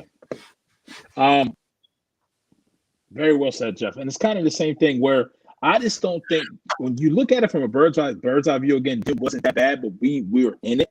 And the shit that he did was just so blatant, and how you don't catch it, and then the talent that you do see that leaves here goes somewhere else and it's a little bit better. Because trust me, essentially what you say about Douglas, Sidney Jones Sunday night against the Washington football team, almost slipped up. Redskins. Almost slipped up. But you would have had those players playing in that game. It's just be careful what you wish for. The one thing I will say I hope they don't do this and listen to the fans. Jim wasn't the defensive coordinator that this city attaches itself to. He wasn't aggressive enough. You know what I mean? He didn't take chances. He didn't blitz enough. And that's the one thing I would say. He was when he did get creative, it was effective, but he wasn't. He was too rigid in his principles. He was too rigid in his scheme, and to a detriment at times. Because look at our linebacking core, and he was bringing guys like Steven Tulloch and things of that nature. But maybe he could went to bat harder for some linebackers to get them in here. I think they're going to replace it with the DB coach, the one that was already a DC. I don't think they're going internally. I think they're looking on they're looking on the outside. They're bringing someone else in here. I don't know who. I feel honestly. I feel because of Doug Peterson's connection with Andy Reid, it's gonna be someone under Andy Reid's tree somewhere in his coaching staff. I think there's the D-line coach or something like that has prior experience. The D-line coach has prior defensive coordinator experience. I forget his name, but I was like, it could be a guy and of course, everyone's throwing out the names Greg Williams and Dan Quinn and a couple of these other folks. Neither Quinn, maybe Williams, no. Thank you, Pete. Oh my God. Thank you. Here's the thing. Here's what I'm going to say about the defense. Well, one, talk about Schwartz. Schwartz, I thank him, honestly, like, not even trying to be, like, sarcastic or anything. I thank Schwartz deeply for his time that he put in here. He is, as hard on him as I was and other people are, he really isn't a bad defensive coordinator at all. He is a solid, good defensive coordinator, and I appreciate and will always respect what he did for us on this team. You know, he did his time and he did it respectfully, and I will always be appreciative of him. It was definitely, though, the right move because you started to see that his scheme and his philosophy is a great scheme and philosophy, and it's one thing where like, he knows what he's doing. But the thing is that caught up with Schwartz was ultimately his stubbornness not to make adjustments and to just be so reliant on, hey, I'm gonna rely on my pass rush with my front four. That's my bread and butter. But when the thing is, when teams you saw in the Super Bowl, when teams have the game plan of we're just gonna pass the ball quick, get it out of our quarterback's hands quickly so that their pass rush can't get to us. That's when you have to make adjustments. And Schwartz is not the type to do that. He was so reliant and stubborn to his scheme. And the Sticks defense was the absolute worst when they were on 4th and 26 and still gave up the freaking first down.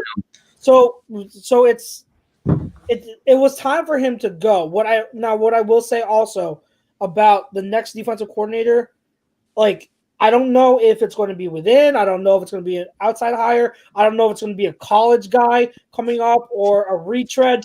I don't know. But one thing I do know, but one thing that I do want, and I'm very insistent on, is please just don't hire the same type of defensive coach. Don't hire a Dan Quinn when Dan Quinn runs the same cover 3 scheme. I don't even think Dan Quinn's that good of a defensive coordinator. I think the Seattle, the Legion of Boom made Dan Quinn. I don't think he's that great. So I all this hype for over Dan Quinn. Why would you want the same thing? I personally want a defensive coordinator that's going to know how to mix and disguise not only coverages but fronts. Like, I know that we are predominantly a 4 down lineman defense. That's fine. But we traded a 4th-round pick for Denard Avery, who barely saw the field outside of the game against San Fran. Why? Because he's a stand-up pass rusher. Why don't we get a defensive coordinator that knows how to mix up the fronts? Don't always just stick to the 4-man fronts. Go 3 down linemen. Go with 4 guys standing up. Because we had no secondary. That was the problem. I would say we had no secondary. I would say the only way that his defense was going to find success is, like you said, the pressure with the front 4. We had no linebackers, and besides Darius Slade, our secondary was atrocious. But that's what Schwartz. What I'm saying with the next guy, you got to get someone to mix it up. You got to get someone who knows how to disguise and mix these things up. Because when you have a guy that can disguise well, look at I forget the guy's name, the defensive coordinator in Tennessee last year. But a big reason why they had success and why they beat us in 2018 was because they mixed up fronts all the time. You look at Pittsburgh; they mix up they disguise their coverages all the time. So when you're lacking talent, the scheme coverages and disguises help mask your lack of talent if there are any holes on your back end. So if we don't have the talent on the back end that we want going into next season, maybe maybe our slot corner position is lacking. Well, if you mix up the coverages and disguise things, you're gonna help your guys. You're gonna help your roster. So I don't want another retread of, oh, we need another cover 3 guy. No, get a new mind in here to mix up the defense. Get someone who can run a hybrid defense and really do new things that we haven't seen. Because otherwise, if you're just going to go through another defensive coordinator that does cover 3, a 4-3 cover 3 attack mode defense, you might as well just have kept Schwartz. There's no point. So I really hope that they open their eyes and bring in a refreshing defensive coordinator to replace Schwartz. What about Chris Richard, Steve Wilkes? Both took a year off, looking from the outside looking in. Steve Wilkes, yeah, I'd be willing to give Steve Wilkes a shot. I like Steve Wilkes. The thing is, I would say, who is really the Eagles' defensive coordinator job that really intriguing open candidacy for a lot of these guys? The guys that they're going to possibly talk to are some of these guys going to want to even come here? I would say, look how bad our defense was. It's not like we have a lot of talent on the defense side of football. There's going to be a lot of overhaul this offseason. So I would say that's why I feel they're going to try to go after a guy that hasn't had that experience. He wants to have that opportunity to be the defensive coordinator and show what they can do and lead a defense. So that's why I feel it's going to be one of these position coaches from another team, maybe Andy Reid's team or someone else that might have stood out this season on another squad. I'm going to read something to you guys. This is a series of tweets, and I want to get your reactions to it. I don't know if this is going to change your opinion about Jim Schwartz. Maybe it will, maybe it won't. But I thought it was an interesting series of tweets from last week from Shilkapedia. So, Eagles defense ranked 8th in EPA play during Schwartz's 5-year run. Stubborn and frustrating at times. Overall, he did an excellent job. Two top 5 DVOA finishes, never lower than 17th. Schwartz set a floor of mediocrity and was able to do more with less. Mediocre defense plus a great offense is a formula for success in NFL in 2020. Eagles have spent two top 50 picks on defense in the last 5 years. They ranked 30th in money allocated to the defense in 2020. And the Eagles have had 11 top 100 picks in the past 5 years. 8 have been spent on offense. They have the 3rd most expensive offense in the league. They rank 28th in offensive DVOA. Scooby-Doo, very right. I think what you just said had a lot to play in it. I think once Jim realized that Jeff wasn't going to move on, that Lurie wasn't moving on from Howie, we forget that. I remember you can't look at the offense and think of how bad it is, and then look at the defense and say that it's all Jim's fault. It's not. And he knew that either he was going to be fired as a scapegoat, but he wanted to control his own narrative. I guess he felt as if he had that much clout and maybe a little burned out. But it's very, like I said, from the outside looking in, if you were just one of those national pundits, right, and you're just looking at stats, you're looking at overall, Jim Schwartz, like, he wasn't the fucking problem. They wouldn't even have to go and look and see if there's 2 top picks and 2 top 50 picks in defense. You know what I mean? They would just look at it like, okay, he's not the issue. Like, if Jim Schwartz wanted another job, I think he would get another job. I'll tell you what, guys, there was quite a few games this season where I felt like the defense kept them in games. And if the offense put more points on the board and stayed on the field more, the defense would have gave up less points as well. Well, yeah. I think it's very clear. And, you know, I know we've been on Schwartz a lot, and I definitely think that there's some issues. The stubbornness was a major issue. But when I really look at his tenure, I mean, this is a guy whose offense also is predicated on the linebacker position, which we don't value here. He always has he always values the production from the linebacker position. I mean, we had Bradham for a year and a half that we really got out of him before his tread was done on his tires. But you really look at it, what did they do to help his situation? Not much. 30th in money spent on the defensive side of football this year. And you know what it showed? It showed that despite that, he still was able to coach this team enough to keep them in games in a season where, when can you remember a Philadelphia Eagles team that not one single time the whole year put up 30 points? Yep. I wonder how many times did they go to over 25 points? I think 4. 32. You know, everybody scores 30 in this league in 2020. And I thought that that's absolutely right. You only have to be a middle of the road mediocre defense to win a Super Bowl in this league. You don't have to be the top defense, but your offense has to hold up its end. Give up over 30 though. I would say, granted, a lot of that the offense put the defense in bad situations. But if the defense is put in a bad situation, you need to find a way to bend, not break mentality. And there's too many often times or not when the offense would turn the football over, his unit would give up the touchdown. Bill Belichick has won five Super Bowls on bend, not break defenses every year for the last 20 years. And we didn't have that, is what I'm saying. That's basically what Jim Schwartz's defense was, bend, not break. Yeah, but in the red zone, they shut it down in the red. That's what the Patriots' whole defense has been in for 20 years. At the same time, I think that, like I said, when I talked about Schwartz, he's not a bad defensive coordinator at all. He's a good defensive coordinator. All his defenses were top 5 to 8 in the league everywhere else before he came here, where they stopped spending money on defense. This is why I always say, like, look beyond the stats. Context matters. You know, when you look at adjustments, when teams were getting the ball out quick, Schwartz didn't really have answers. When you have the offense, when you have our offense finally get something going and score a touchdown, what was the MO of the defense? Following possession, they let up points. That's a trend. That wasn't just an anomaly. That was Chucks. I'm gonna tell you right now. With this year, though, much more from the defense than the offense. Issues with development. When's the last time we had a defensive player outside of maybe Josh Sweat that developed in this system? And I know Howie is one problem. It's a big problem.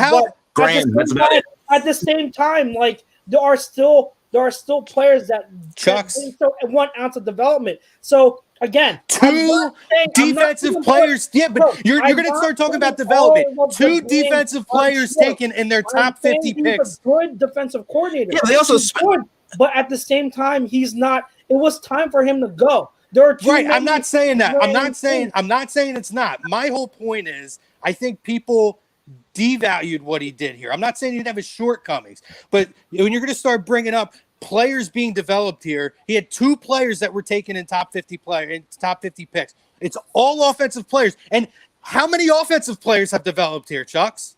Yeah, not many. It's on coaches. Not many. It's on both coaches. Might be the same amount. I understand that. But what I'm saying is, I'm not going to bring up the development of players when you're not using high-value draft picks on the players as much on the defensive side when the offense has more shots at doing it and swings and misses. And I'm talking first-round picks on offense, second-round picks on offense, total swings and misses, and they're not spending any of that on the defensive side of the ball. I get it. And how many years have we said we need a linebacker, we need a cornerback, we need this, we need a tackle, we need an edge rusher, whatever it is that we've needed over the last few years. But I get it, but at the same time, real quick, Jeff, and then you can go.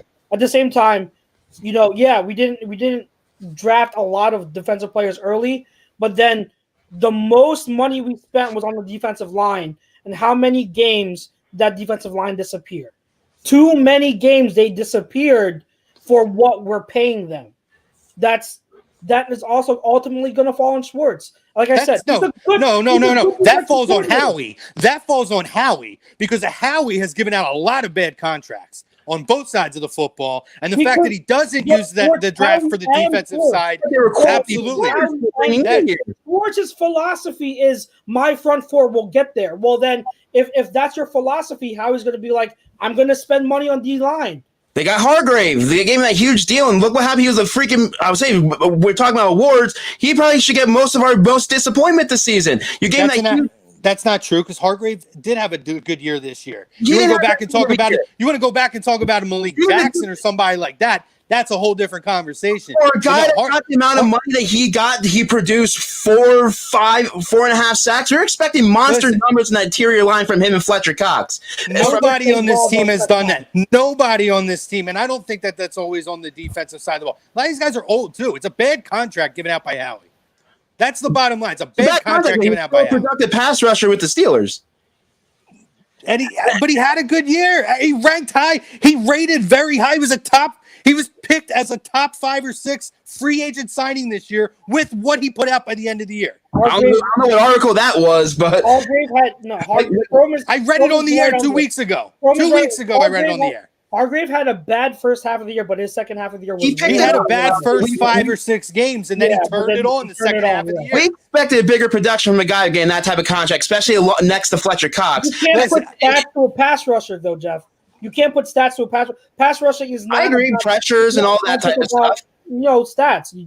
Jeff Hargrave, Chrome is right on this. Hargrave had a really, really, really good second half of the.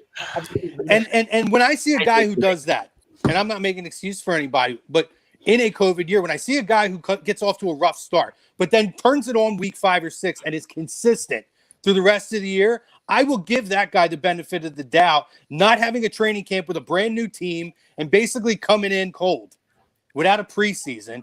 I'll give him that. It's not like he had it for 4 or 5 games and then lost it at the end of the year. He played consistently well for the last 10 games. So I can't call that a bad contract signing. He produced. He's one of the few that did. One of the few that did play well. He's got to carry it over to next season. He's signed for a few years, so he's got to carry it over to next season, and he's got to show up. Now Malik Jackson's gone. What we're all missing. He's going to be gone. What we're all missing is it's not about ABC or D. It's about the most simplest thing on defense, and it's about takeaways. And this defense has struggled with takeaways. And when you don't take the football away from teams, you lose games. Your defense stays on the field too long, or you don't put your offense in good situations. But we had a bad team all year, so both sides of the ball affect each other. But I just don't. I don't. Jim. I like Jim. I think he's an underrated guy. I agree with Chrome to a point, but there's but I don't know. We never had guys who took the football away. And that's the biggest. We did more coverages. We did front and mix up coverage. Yeah, that's exactly it. We haven't taken the football away a lot since then, and that's been our biggest struggle. Not about holding teams to field goals all the time. Sometimes it's about I guarantee all the top 5 teams in takeaways are in the postseason. Well, yeah, our turnover differential was the worst in the league, or at least top 5 worst in the league. So it was coming from both sides of the football. Offensively turning them over as much as they were in the defense, not capitalizing on it.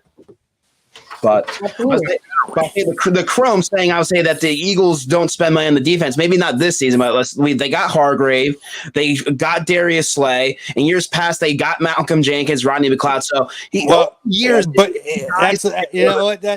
they spent that money, but yet they ranked 30th in money allocated to the defense this season in 2020 alone. This season, about these, but you're talking about all these guys they signed to this offseason. Tells you how much other teams are spending on their defenses because you need to allocate money to the defensive side of the ball. They were top 4 in the league in money allocated to the offense, and the offense did nothing. Well, but then you look at the defensive side of the ball. That's a big deal. Well, a lot of that is, I'll say, the restructuring of the deal. So a lot of that money that was originally supposed to be on this year's cap got moved further down the line. I would say, remember, they redone Fletcher Cox's contract earlier this year. Then there's a couple other names I think they did too. So I would say, once again, you're talking about single guys, and everybody restructures deals every year. It's not just Howie that does it. Well, I'm saying that as far as the cap number this year, so I'm saying that number's a little misskewed a little bit because you're just looking at what players are making this season, what's counting towards the cap on the defense side of the ball, where, like you said, other teams restructure too, but I just felt the argument was that they don't spend money. It was a little bit misleading. No, it's that they don't. There's no balance On the to it, defensive though. side, I get it. I say There's not enough that you truly see a value. It's like, oh, we get a Darius Slay. How often on the defensive side do you go out and get a guy who's supposed to be a playmaker? We do. Do they go out and they try to sign guys at the line? Of course, yes, they do. But aside from that, how long have we needed a playmaker, a linebacker, a safety? Well, this year, you need to see the open market, how many defensive players are really available for them to go after. You have the Clowney sitting on his ass most of the offseason, so finally someone decided to pick him up as a pass rusher. I'll say there weren't that many options for them to go out there and get the guys to improve the defense. That's why they had to bring back the retreads like Jalen Mills and some of these other guys that are familiar with the defense, especially if no offseason and a limited training camp and preseason. Unfortunately, they had to go back to the guys that they were familiar with. I thought Tom was going to say something. They should have signed a different linebacker.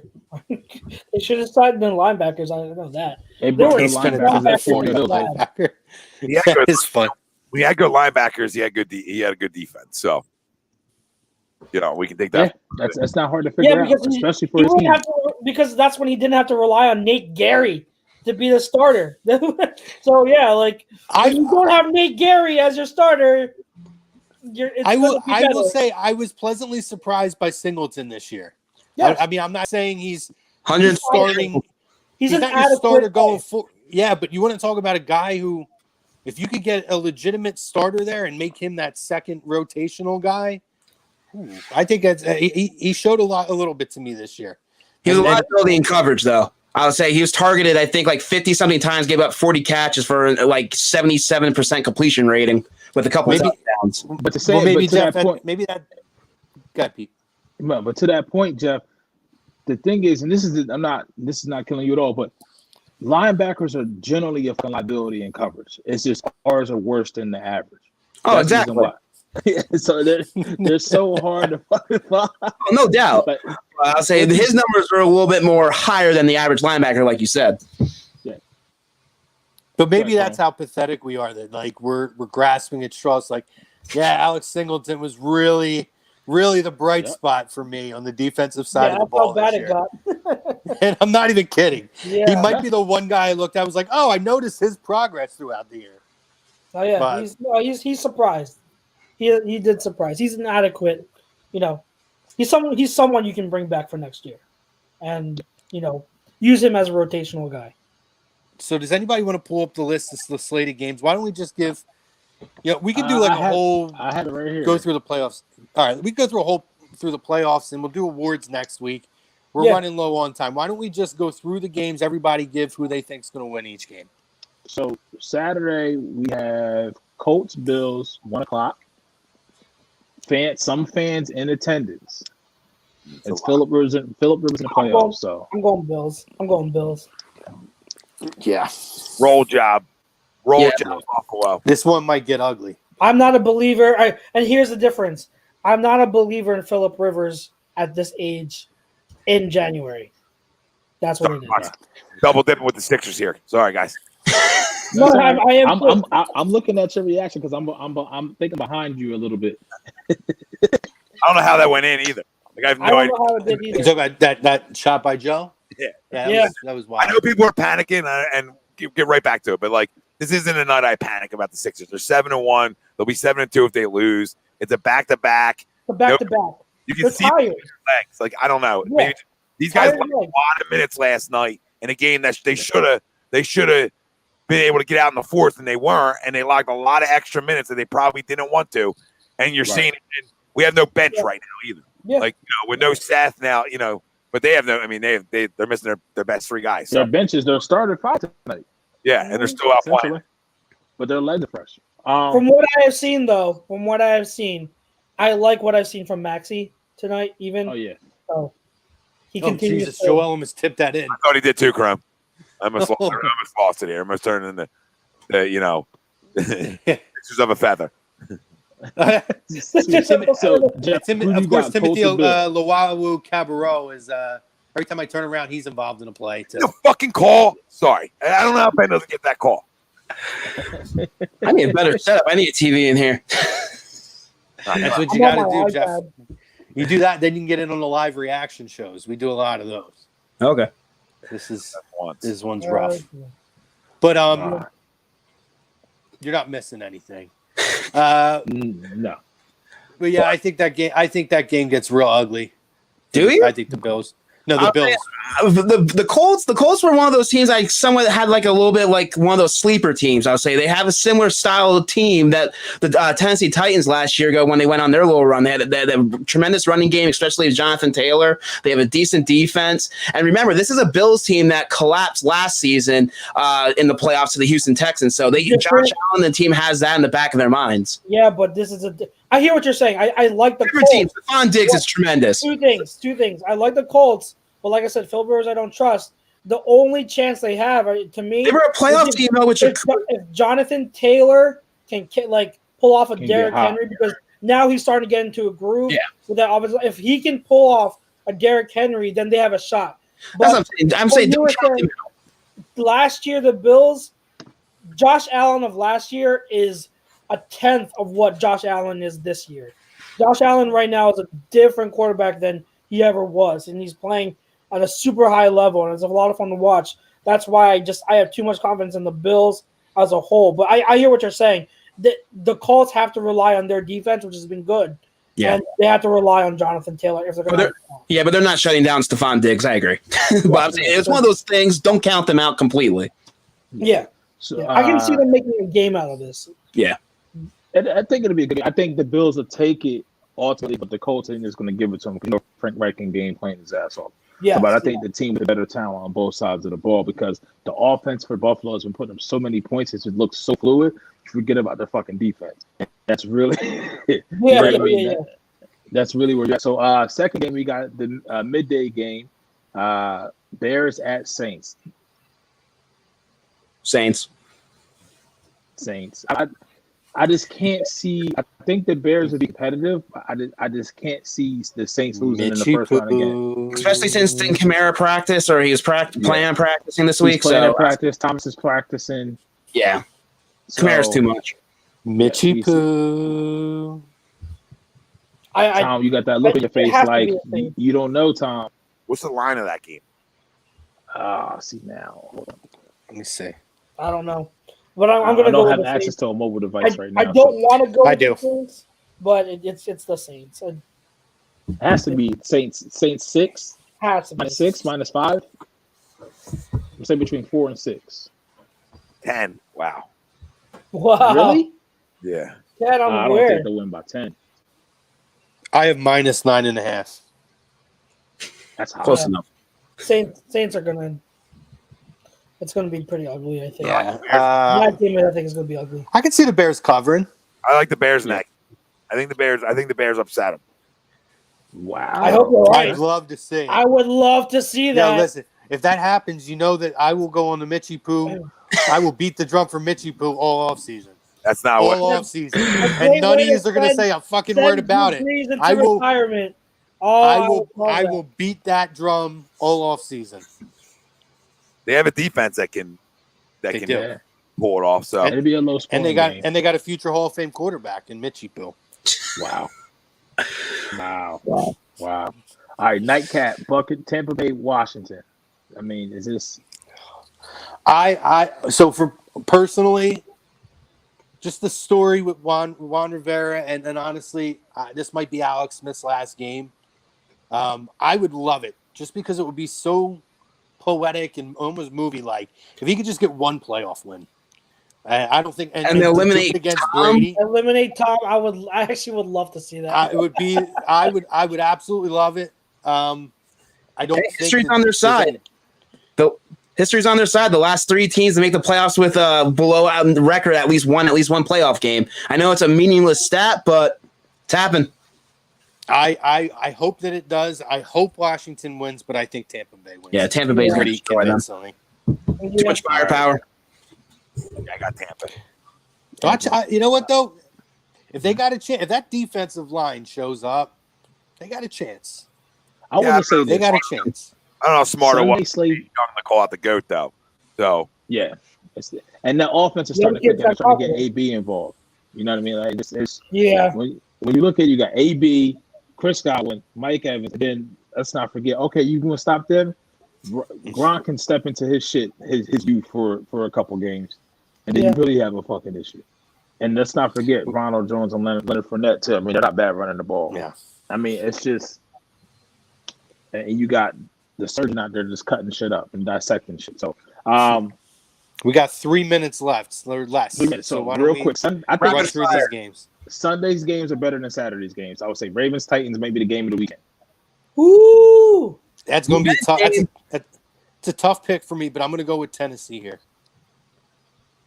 Tennessee. Tennessee. I'm going Tennessee. Baltimore for me, baby. All Tom? right. Yeah, I don't- Tennessee's a home dog too, by the betting wise. give me the Titans again. Okay. Yeah. I'm going to go Titans. So this offense is just too much to stop. Rams Seahawks. I got Seahawks. Seahawks. Backup quarterback for the Rams. It's going to be tough. It's not a We guarantee. don't know yet. Well, isn't it looking like Goff is playing? I thought. Goff is throwing today. I mean, even if he is, He's banged up. Jared Goff. Well, Goff is a backup quarterback. I'm just kidding. And it's Jared Goff, exactly. He's no Mitchell, I'll tell you that. Kidding. This game's built for the Rams to win. Give me the Rams. Yeah, I'm going for the Rams. 2 divisional opponents, and I'll say that it's not like the Seattle team's that great of a juggernaut. They have a bad defense, so. Yeah. I'm going Rams. I think Right. I want that game to go to overtime. That's a game I would love to see go to overtime. And then you have the coachless Browns against the Steelers Sunday night. This is going to be a roll job. Oh God, I feel so bad. I think the Steelers might win this game by 25. I would love for the Browns to play Bro. off. First Bro. game in how many years, but it's not happening. What is Fuck them. It should be Miami's spot. Go home. That is true. Yeah, but then what do we always say about Mike Tomlin's teams? How they play up and play play down to down the team. competition? I think it'll be close. Well, they played up to him last week. They did. So I think it'll be a close game. I think the Steelers will win. But man, I feel bad for the Browns. First playoff game in how many years? And This happens. This happens. It's very Cleveland-ish. It's very Cleveland-like. Yeah. Fam, awesome show tonight. Jeff, thanks for hopping on with us. Appreciate it. Give me the Browns. Sorry, give me the Browns. Oh, shit. My bad, Dad. My bad. Browns. I forget it all the time, so don't worry about You it. get so quiet over there. I just forgot it. I'm not used to it. You can watch it. Give me the Browns. Steelers haven't sold me on shit. All right, they've been an up and down team. But they have a great coach. You love Mike Tomlin. You like Mike Tomlin, but they cannot run the football. And when you can't run the football at all, you get exposed in the playoffs. So we'll see. Chubby Hunt. Run the ball. So, Chubby Hunt. It's gonna be fun. First playoff weekend, guys. So make sure you enjoy it. Check it out. First football weekend, I'll get to relax in a while. Yeah. That's for sure. Be actually, I guess I hate to say, but it'd be kind of nice. But again, Tom, Chucks, Pete, Jeff, thanks for joining us. Thank you to our sponsor, Dr. Paul Vidal, Specialized Physical Therapy. Find him on the web, specializedphysicaltherapy.com. All campus, OC.com. You guys want to go get all your gear. Get your promo code A2D is going to get you 15% off. So check it out, allcampusoc.com, discount code A2D.